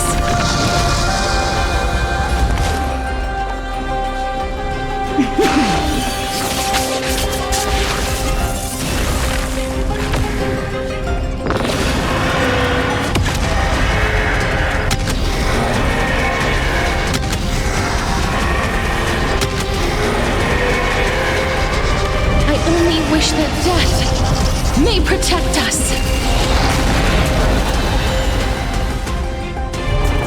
That didn't hurt. I underestimated you.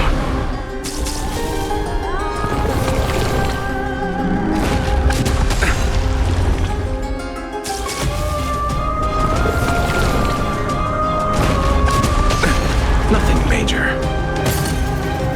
Allow me to see you off. Stand still. Eternal sleep is not the end. The dead will return!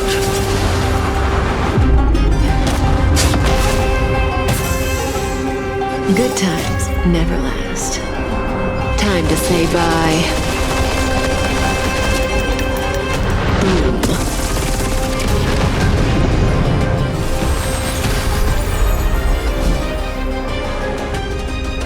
I grant you this, as you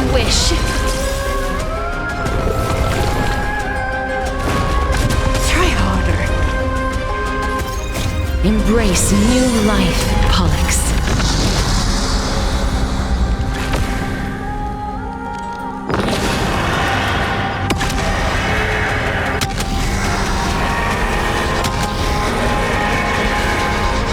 I only wish that death may protect us.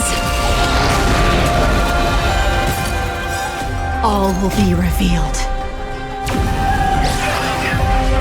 In lunar flame. Caught in the net.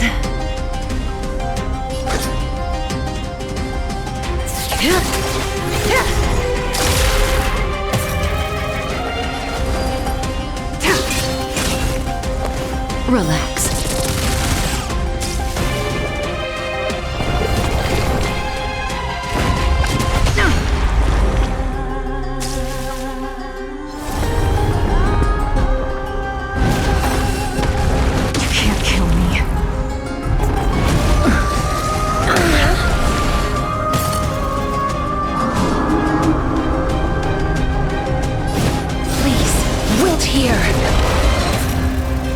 Pity, you chose the wrong enemy. Abyss flower, bloom. Save it for your own skin. Receive divinity. I shall remember this warmth. That which is seized must be repaid.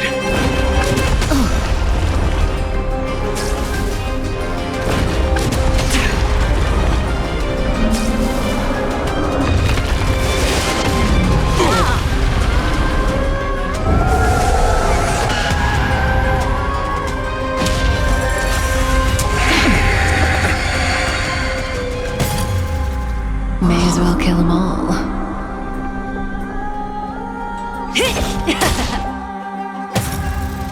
Tedious.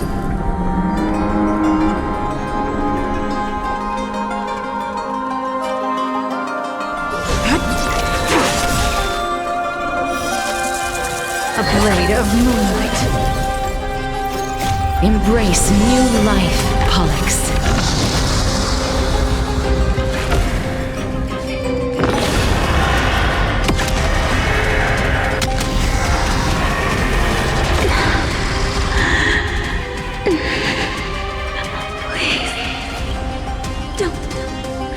Turn back to the nether realm.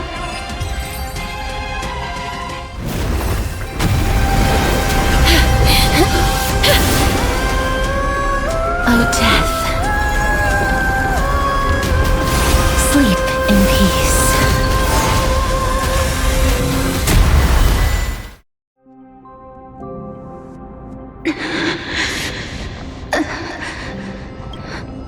I'm sorry I have to wake you up from ancient death. And I know you're anxious. Shh. Don't be afraid.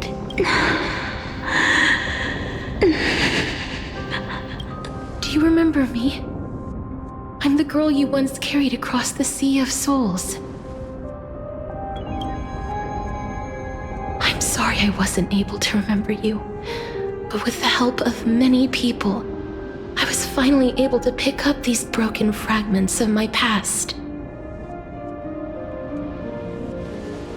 I'm back, Pollux.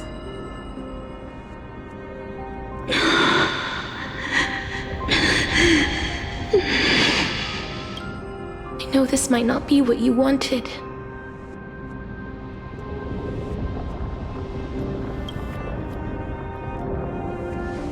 But I have to do this.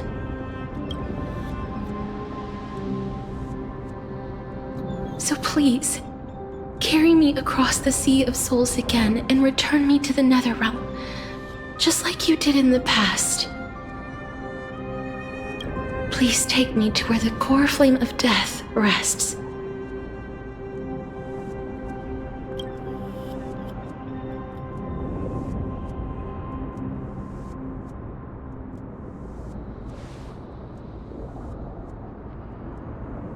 I'll be going now.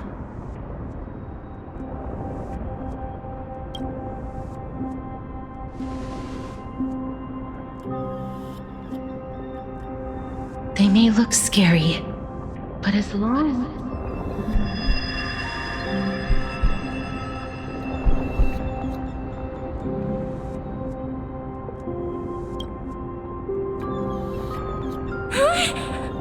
What's wrong?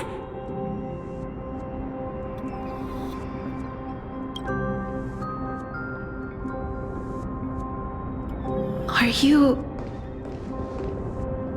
What's wrong with him? His time is almost up. If I don't go now, I'm afraid his soul will return to Thanatos' embrace before me. What? Oh no! Is there anything we can do? Don't worry. I promised I would ask Thanatos for the Trailblazers' right to roam the Earth again. Mem, stay here and keep a close watch until I return, all right? All right. I'm the best at taking care of others. Go on, Cass. Make sure not to leave yourself with any regrets.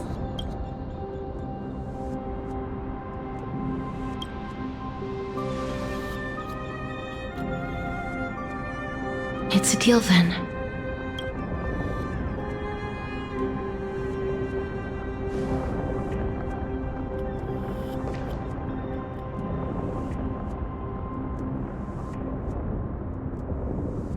Please.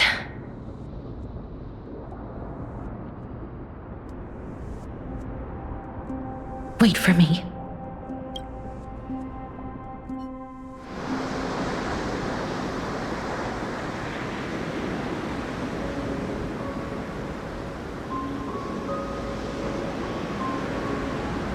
After all that, you still ended up back here.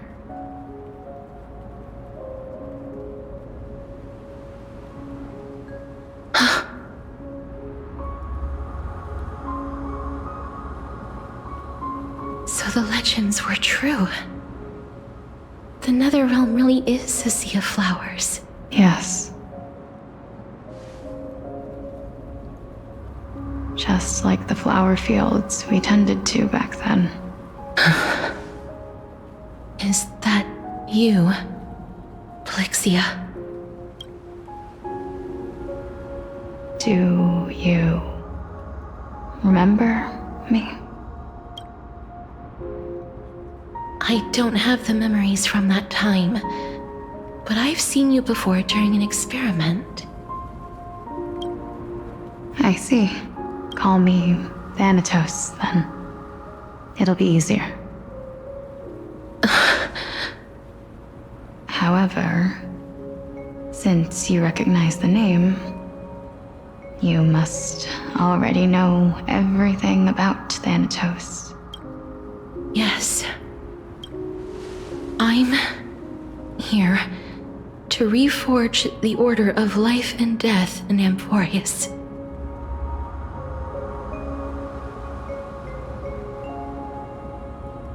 You know, my sister was a sympathetic, but rather sensitive person. Whenever she didn't want to say what was on her mind, she would avoid eye contact and look off into the distance.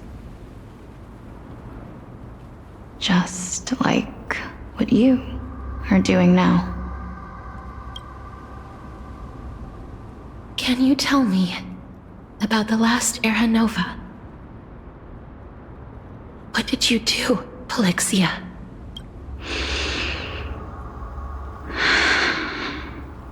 Where should I begin?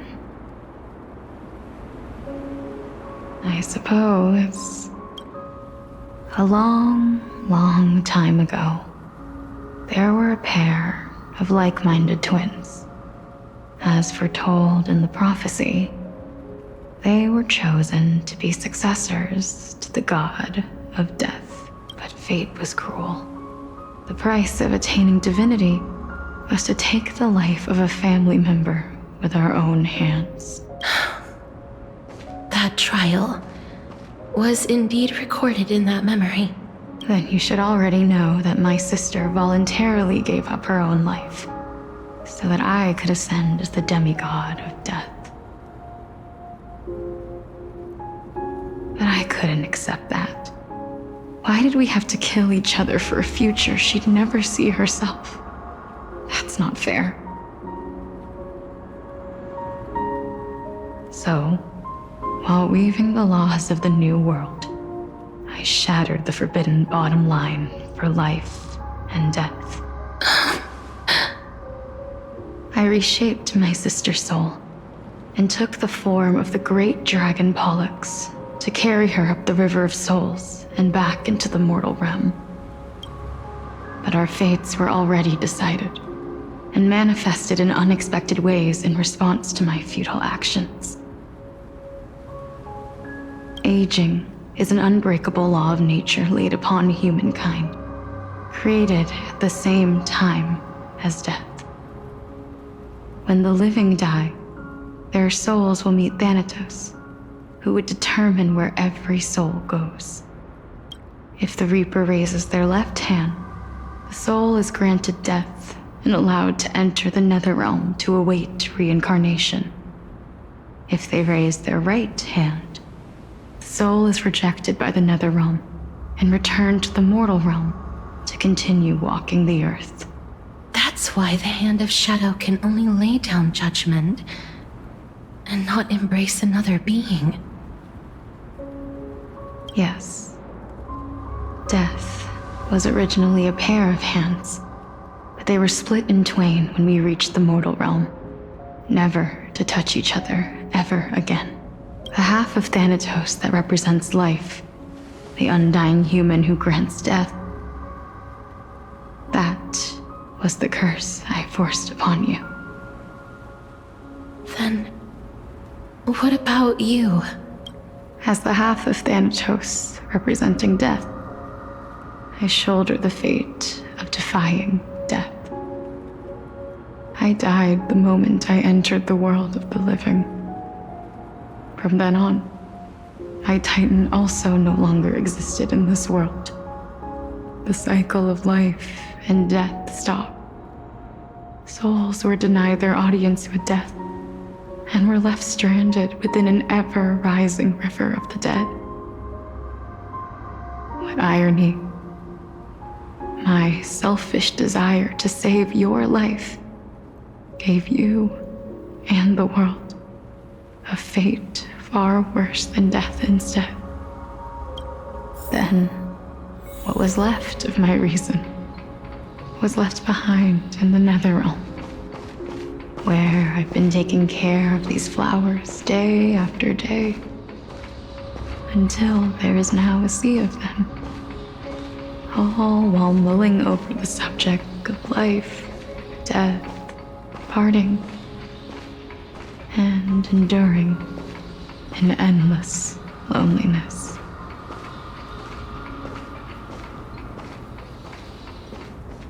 Fate is absurd indeed. Our lives were a mirrored image of one another, like a pair of hands. Even so, we arrived at the same destination. We walked different paths, yet experienced the same pain. I had hoped that maybe you would at least have a good life in this cycle. I'm sorry. I lived my life well. It didn't go to waste. As far as I'm concerned, you did nothing wrong.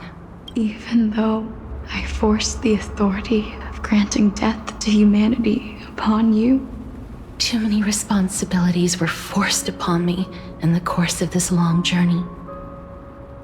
I was once lost, even upset. But I realized recently that if it weren't for your blessing, I wouldn't have understood the source of these emotions, nor would I have realized my purpose. I wouldn't have made it here to reunite with my missing half. And we wouldn't be discussing our past while sharing the same view of this landscape. I wouldn't have understood the meaning of our existence. The meaning of our existence. This sea of flowers blooms on dead land, because we sowed it with the seeds of our separation and watered it with our tears of loneliness. The only thing death is allowed to create are flowers that bloom from blood and tears. That's why Thanatos cannot create living beings at will.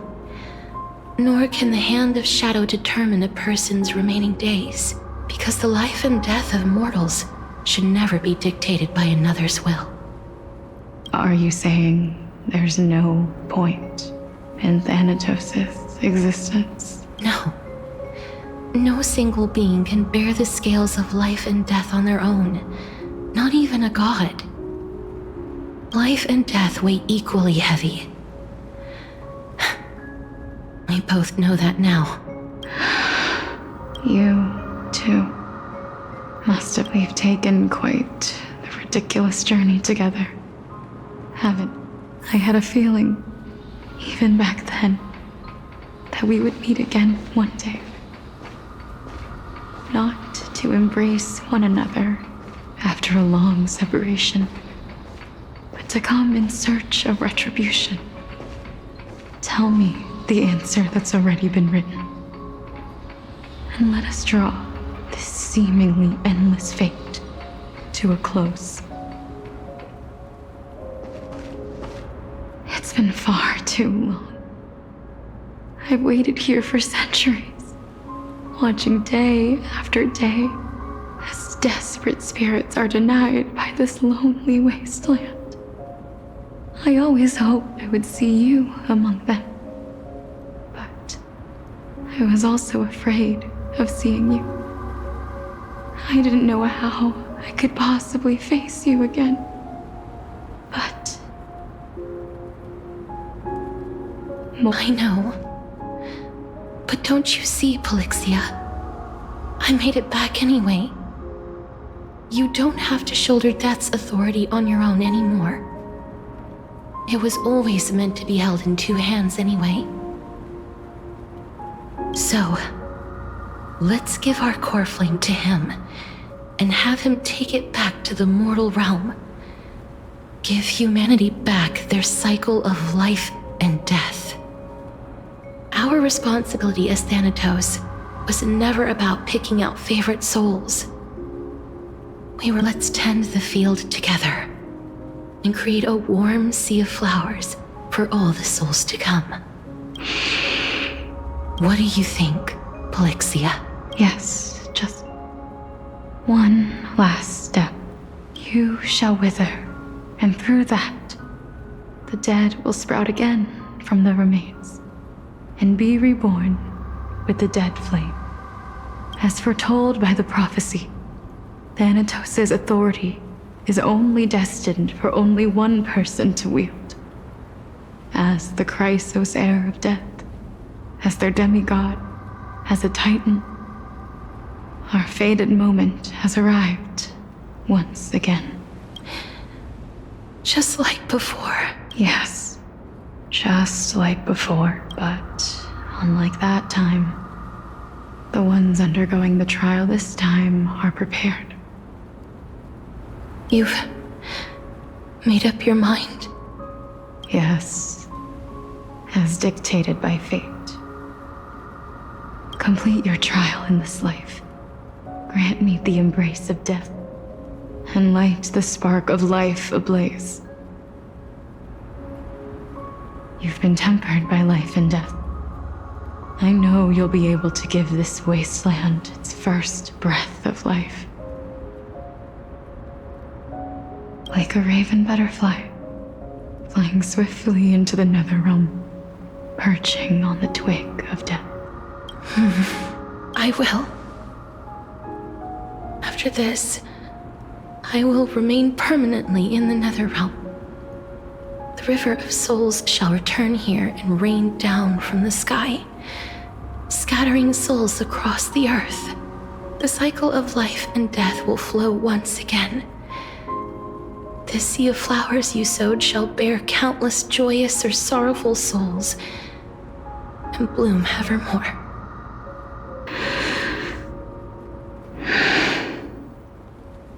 Thank you. Just one last thing. Of course. Please, don't forget me? I promise you, when we meet in the next world, even if I have endured another, even if we do not know each other's names, I will still hold you tightly in my arms. Just like what I did when we... Casterus, you're as beautiful as a fleeting butterfly.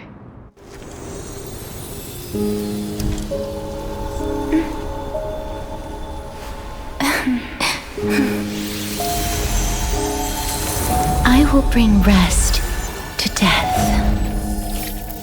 And from now on, stagnant life will once again flow.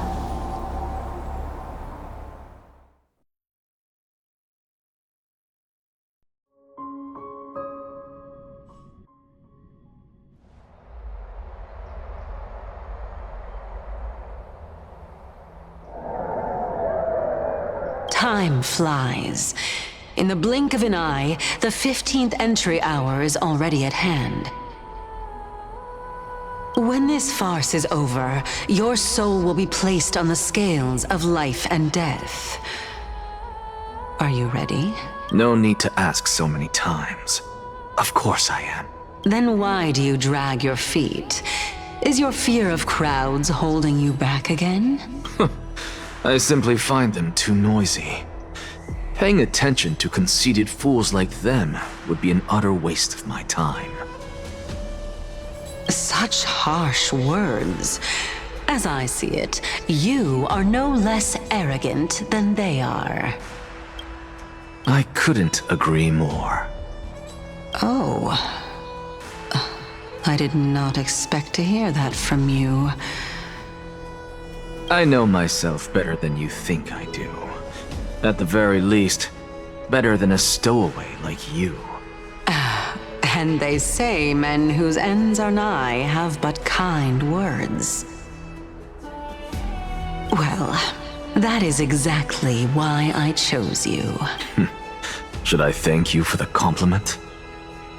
The hour of the trial has come. Do you have an answer for me? And I suppose there is no point in putting this off any longer. Do you recall where we stopped the last time? you were saying that Amphorius's history is cyclical. Indeed. The demigods that bear the core flames eventually become the new titans at the world's end. Remember what happened on the Holy Mountain? Calypso, Naias. As their destined ends approached, one by one they left this world, leaving only the twins, who are fated to succeed death. Unfortunately, while their journey is consistent with ours, you and Calypso, as well as Nicodor and Naias, act as supporting evidence.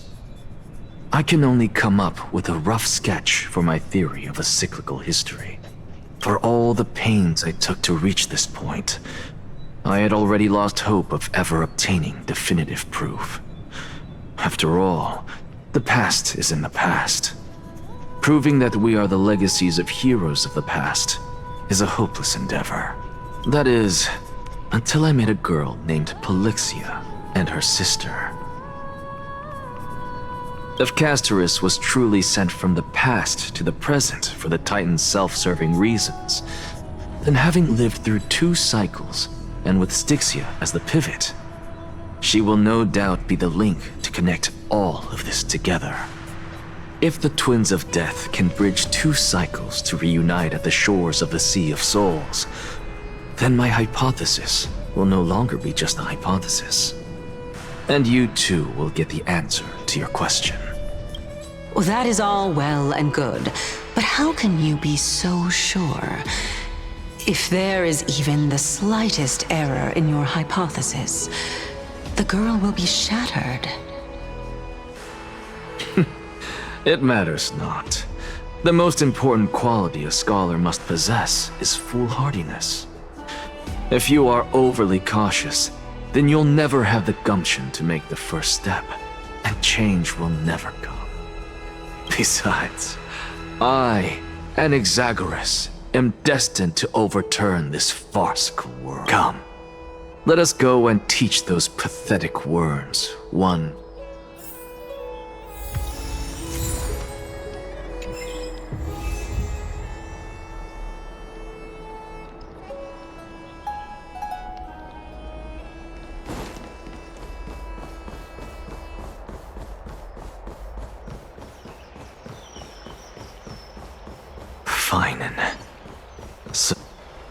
Let those Chrysos heirs who started this terrible war hear you. Let them hear the voices of the people! As always, that woman knows how to stir up a crowd. Professor Anaxa, I thought you'd pass on this. Everyone must cast their vote, or this assembly would serve no purpose. Prof, do you truly think it's wise to entrust the fate of the world to an assembly like this? Akama has stood strong under this system for 1,000 years. It stands to reason that there is purpose in its existence. But that is not what you're asking, is it? What you really want to know is Aglaya making the right decision in entrusting the fate of the world to you? Nothing ever escapes you. I didn't spend all those years teaching you for nothing. Most people only take 4 years to graduate, if I... To tell the truth, I feel like I'm on my way to an execution chamber instead of a podium. So, do you have an answer to that question? No, I don't. I thought so. Because that question is not yours to ask in the first place. Is Aglaya entrusting the world to you the right decision? Don't make me laugh. That is a question that woman must answer herself. Why are you... Listen up. I'll say this only once. Flip your perspective around and ask yourself this instead. What should I do to ensure that the world doesn't stray from the correct path? That is what you should be thinking about. You still have time, so give it some thought. Oh, and don't bother telling me the answer. Tell it to those begging for salvation from the gods. Got it. Thank you, Professor Anaxa. That's Anaxagoras to you. Who will you be voting for? That'll depend on how well you perform. May Circe safeguard your thoughts.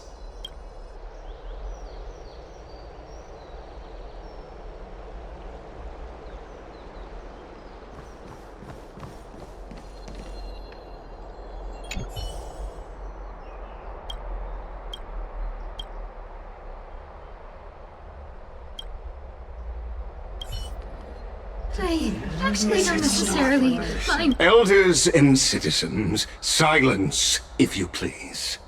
As the Theoros, I present to you Phinin of Ides Elysiae, virtuous citizen of Akama, and the last speaker of the assembly. Much obliged, Lord Lycus. I remember him. He's the penniless lad working for Aglaya. Where's Lady Goldweaver? Why is she sending this guy to give the last speech? Is this really the end of the Flame Chase journey? Can this dude really face down kindness? I actually don't necessarily... By Kefali above, dear citizens of Akama, as you look upon me, so I see your fear and misgivings, your apprehension about the discord between the Chrysos heirs and the Council of Elders, and your uneasiness about the future of the Holy City. Yet, before you contemplate something as grand as the fate of the world, I ask that you look closer. Look beyond the horizon illuminated by Kefali. At the... What?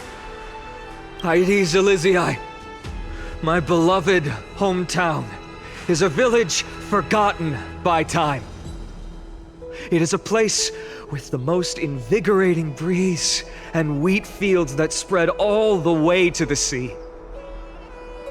I once thought that there I would enjoy a lifetime of peace and quiet with my friends and family. How I wish I could invite all of you to that paradise, far from the noise and chatter of the world. Alas, I can't, because she and all that she nurtured, all that I loved, they have long been devoured by the black tide. My beloved home is no more. I will never forget the day the black tide struck. My father, Hieronymus, fought with a broken sword to his last breath to protect his child. My mother, Adalah, she was ripped apart by monsters. Also, I might live to stand before you here and now. Galba, he was a hunter. But in the end, those arms that once drew a bow instead embraced Piso, his beloved son, as they both breathed their last. Fithi, and what of Livia, her daughter? Did she make it out alive? No, she didn't. Livia, Piso, and so many other children. My childhood friends. They were all swallowed by the black tide and turned into monsters. They kept saying the same thing over and over. Even up until the final moment, I finally steeled my heart and granted them eternal peace with my sword. Why, Finan? Aren't we the best of friends?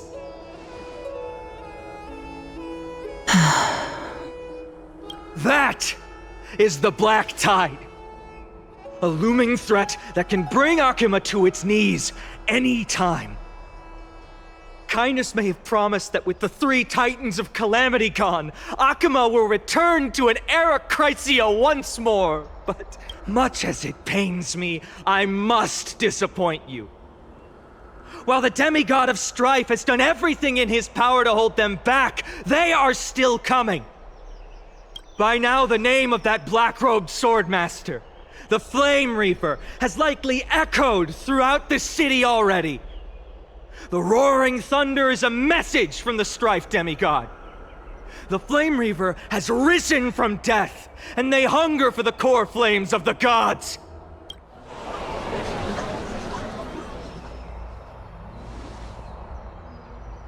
Lies! If such a powerful enemy is indeed approaching, why is Akuma still a picture of peace? Exactly! The city of Akuma shows no signs of pandemonium or chaos. And why is that? I beg you, spare a moment to think about this. Are we able to stand here and hold this assembly in peace today because the danger has passed? No! This peace we enjoy is no gift of fate. We are able to stand here today only because the Chrysos heirs have stepped up and shielded Akuma from calamity. With her golden... The Council of Elders claims that Aglaia will one day forsake the people because her divinity is eroding her body and soul. But ask yourselves this. Rather than offering her aid and support, why do they choose to watch and push Akuma away from the Flame Chase journey? The answer that no one can bring themselves to speak of. A truth stained in blood and buried in greed, fear, and vanity. Allow me to lay it bare before you. It is because the Council of Elders, which bears Akuma's history and honor, along with this citizens' assembly we once took so much pride in, are now infested with vermin.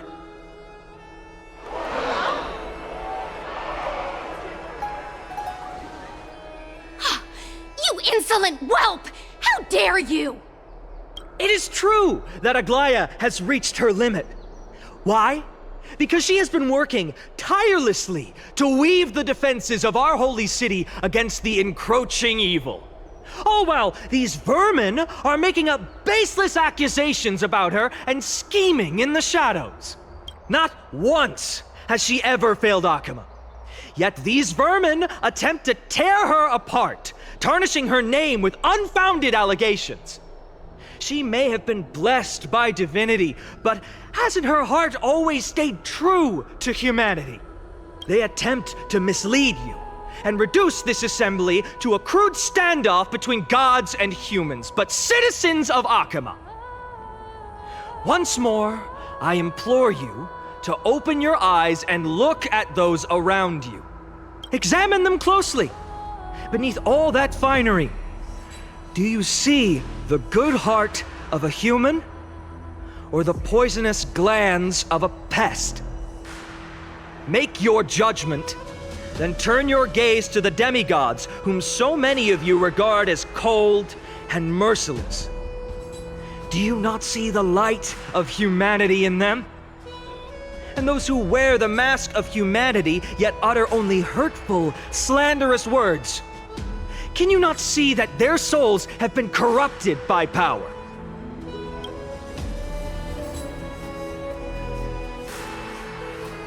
Yet, no matter what your answer is, and no matter who your vote goes to, rest assured that you have nothing to fear.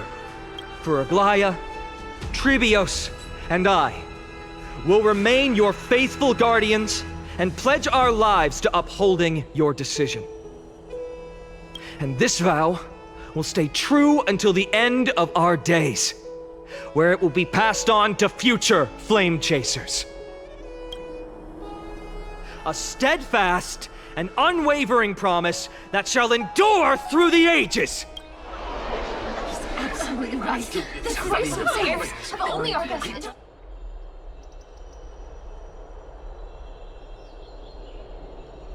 At the present time, on the scales of Talenton, those who call for the continuation of the Flame Chase journey, and those who demand its suspension. Each faction holds an equal share of votes, resulting in a perfect balance. As expected, this is the moment when the Flame Chase journey is the closest to its end. And now, it's your turn to vote, Lord Anaxagoras. Is there anyone else who hasn't voted? No, you're the last. Cast your vote with care, for your decision will break this impasse. I have long since made a decision. Very well. May you bring much needed change to this farcical world.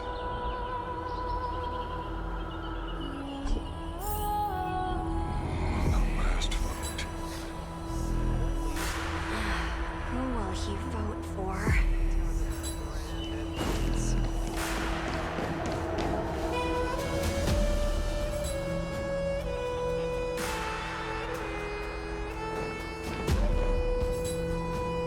You've done well, Finan.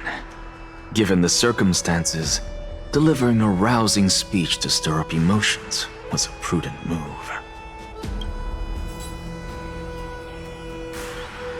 Thank you all for your patience. On behalf of the 7 sages of the Grove of Epiphany and the scholars of Amphorius, I, Anaxagoras, am ready to cast my vote. But before that, in the interest of fairness, Lady Goldweaver, I pose a question to you before all who are gathered here. Will you, as Finan has promised, stand by the decision made in the Assembly, regardless of outcome? In the interest of fairness, I make no promises, lest it should influence your decision. Very well. I thank you for your honesty.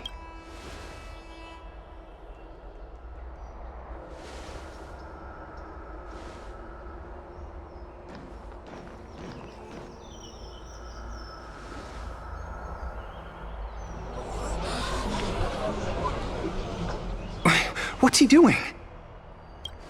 The stakes are high. Let's be patient. Cut the act! Who do you think you are wasting our time like this? Lord Anaxa, please do not forget that I... Rule number 1. Do not call me Anaxa. Rule number 2. Never interrupt me. Silence is golden.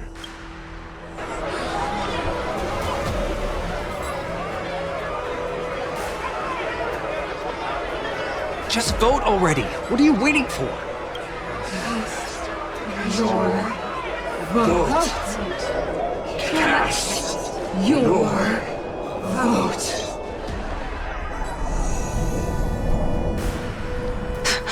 I cannot help but wonder, is every hardship in the world something you will exploit and use to your advantage?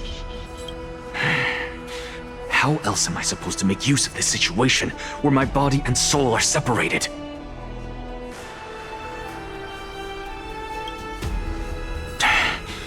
Oh, Circes. Or should I say Calypso? Accompany me on this final journey. Let us journey to the Netherrealm and see how she will substantiate the answer to your question and validate my decision. We need only to follow the sound of the tides.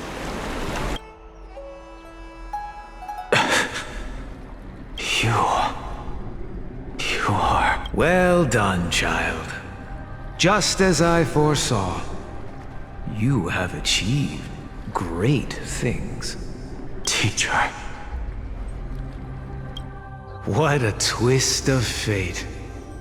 A blasphemer raised in the doctrines of the Venerationists. It's like a foal kicking its mother in the belly after taking all her milk. I respect you immensely, sir, but... You cherish the truth even more. So, child, do not be troubled by the criticisms I have borne. Do not let those voices hinder you as you forge ahead. As the sage of the Venerationists, I am duty-bound to oppose you. But, as your friend and mentor, Anaxagoras, I say, go forth, for the truth is already in your hands. Well, go now, child.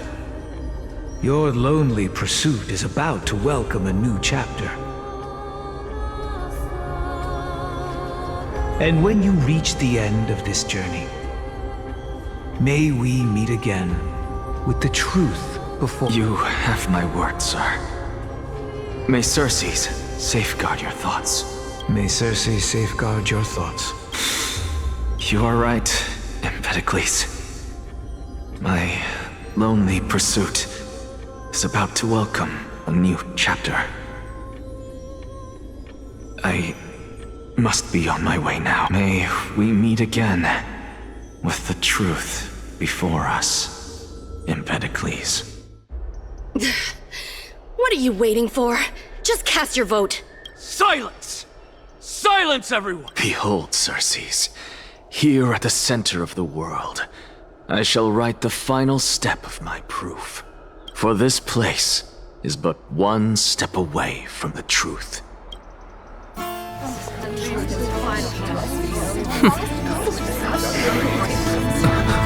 Professor, I completed the proof you wanted.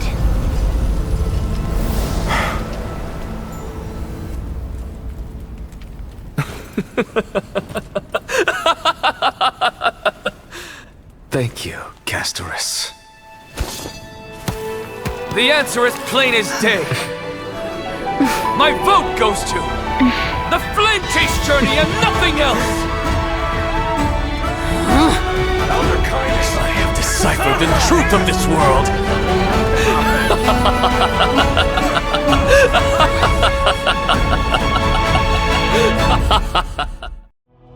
With the balance shattered, the result is clear.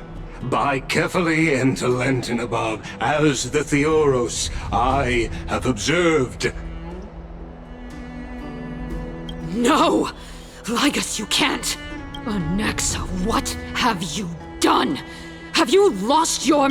I hope you are prepared for the harsh punishment awaiting you. Mark my words, I will make sure that clever head of yours never forgets the price of betrayal! Have you forgotten? I told you that happens to be one of my rare talents. You put on such a grand performance, just to aid their preposterous flame chase journey? Performance? No, you are quite mistaken. I may be paranoid by nature, but I've always been known for my honesty. If you really understood me, Lady Kindness, you'd realize that I never had any interest in your pathetic little game of politics.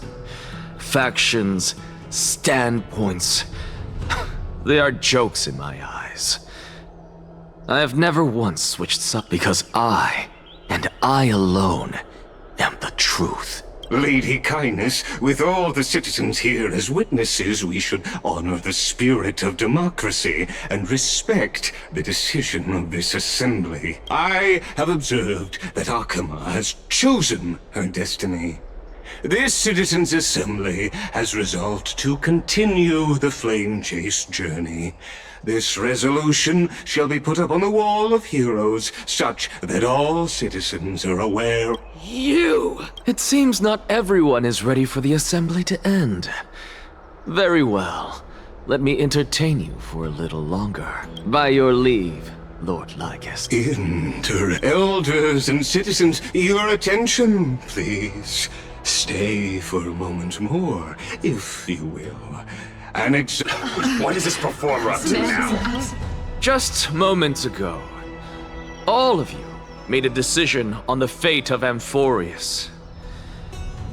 As a supporter of the Flame Chase journey, but I regret to say that I still harbor doubts about this outcome.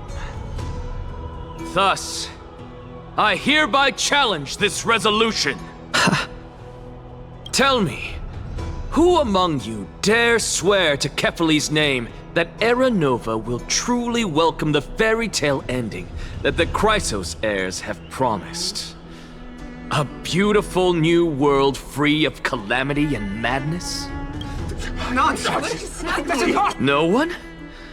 Must I pick somebody to answer? Very well. You, the one acting so wise and profound. In front of all present here, do you dare swear that it will happen for sure? No? Fine. Next. You, the one with ignorance written all over your face. Yes, you.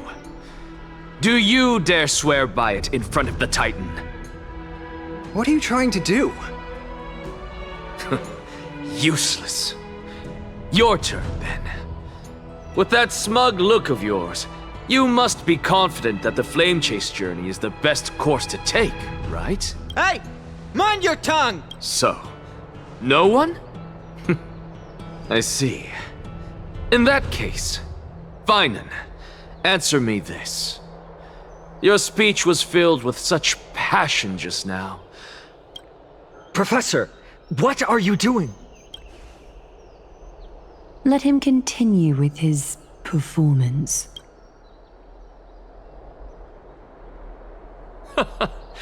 Will you look at that? Even Finan and Aglaya lack the courage to make such a promise. And what's even more absurd is that no one but I can promise you this new world. And yet, the Assembly passed the resolution anyway. But you needn't worry, because I knew better than to trust you good-for-nothings. That is precisely why I am here today. To give you one final lecture. Now listen up and listen well. I, Anaxagoras of the Grove of Epiphany, hereby declare everything that the Flame Chase journey promises is true.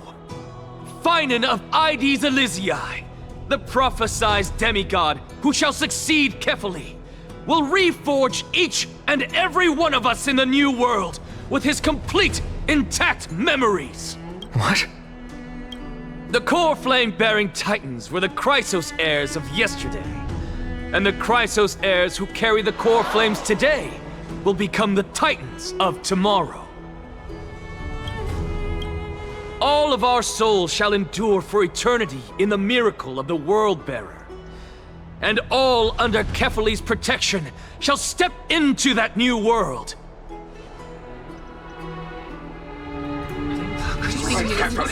This is pure blasphemy! It's impossible. What? Are you saying that we must bow down to you and worship you even in our next lives? Enough, you blasphemous imbecile! How dare you try to deceive us with all these lies and falsehoods? How can you prove? I told you, don't interrupt me. But since you've asked, I shall be kind and indulge you. My statements are based on my experiments on the divine body of Kefali themselves. You heard me correctly, everyone. With the tacit approval of Kindness and the Council of Elders, I fused my soul with the god through alchemy and learned the truth behind Era Nova. What is he talking about? Isn't that pure blasphemy? I, the vile, wretched blasphemer, deserve nothing less than death for my sins. And the Council of Elders, which granted me consent and aided in committing this atrocity, should face punishment alongside me.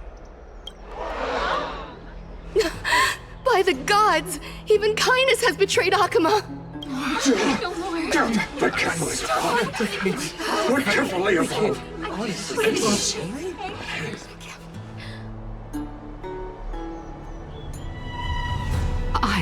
I had no knowledge of his transgressions. He did that on his own. Lord Lygus, as the esteemed Theoros, are you going to simply stand by and allow the Council of Elders to be dragged through the mud? If the accusation is true, I will acknowledge it. If not, my conscience stands unburdened.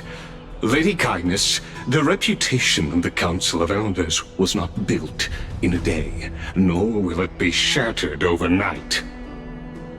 Repercussions await those who fool the people, and punishment must be meted out on those who abandon their vows. We should respect this beautiful city and her people. You... Lady Aglaya, the Gold Weaver, I humbly ask that you take on the responsibility of overseeing this judgment in the name of the fairness of Talantin and the justice of Kefali. Considering the circumstances, and in accordance with Akama's codex as the only demigod among us, you shall rightfully wield this authority. The honor is mine to bear. How is this? Elders and citizens, silence. Anaxagoras of the Grove of Epiphany has made his statement clear. As per Akama's codex, I request all present citizens to stand with me in exercising the right of judgment. First, Elder Kindness of Akama and Lygus the Theoros stand accused of neglecting their duties and abusing the law, leading to the egregious blasphemy against a god. In the names of Talantin and Kefali, Akama is to form a committee before the 7th action hour to conduct an investigation and disclose the findings to the public for subsequent judgment. Yes! That's what... Curse you! Now, concerning Anaxagoras of the Grove of Epiphany, he has confessed to grave blasphemy against Kefali. In the names of Talantin and Kefali, The accused must be allowed to hear the people's voice prior to the execution, for a chance at a reduced sentence and possible pardon.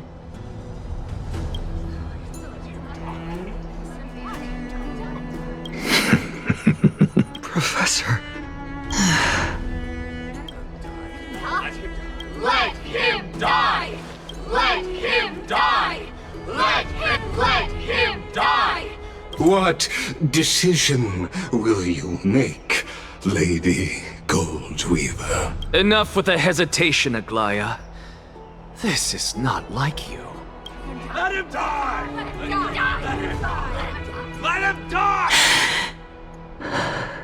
Then, in light of the people's voice, O Talantan on high, may you bring death upon him.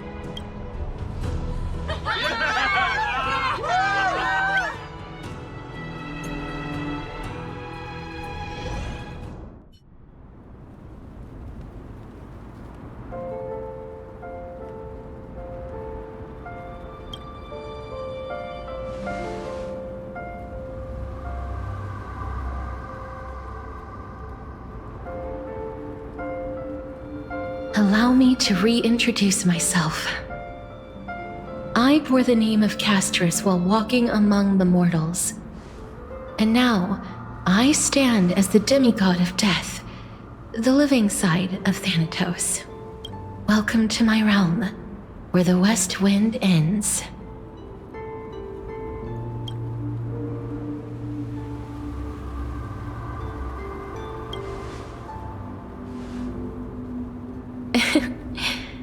Every departed soul who has arrived here has expressed the same. Did you know? Every flower here was planted by Thanatos himself. These flowers were originally both lifeless and immortal, but in the first rain brought by the River of Souls, they were given new life, flourishing as the bearers of countless souls. And it is my duty as the Master of Death to tend to their well-being and foster their growth in this serene haven. Similar to the structured cycle of life and death in the mortal world, these flowers too shall wither and fade, returning to the earth and then ascending to the sky with mist and tides. Eventually, they will descend to the mortal land as gentle rain. Every soul undergoes the perpetual cycle of reincarnation, albeit in varied forms, until the world meets its end.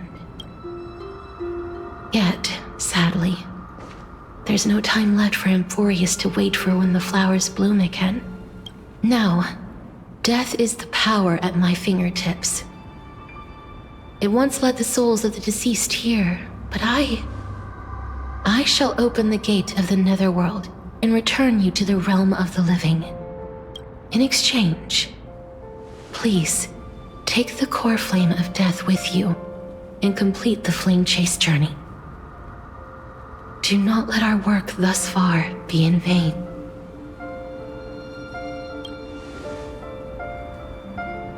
Thank you.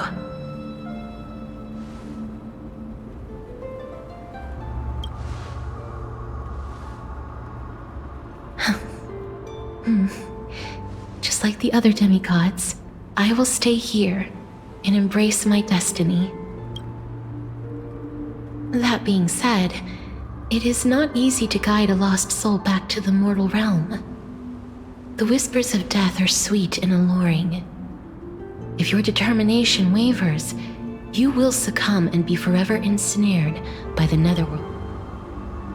Please consider this a one-time exception. I will do everything in my power for the flame chase journey, and for your life, the only life I can save. I am glad to hear that. Over here!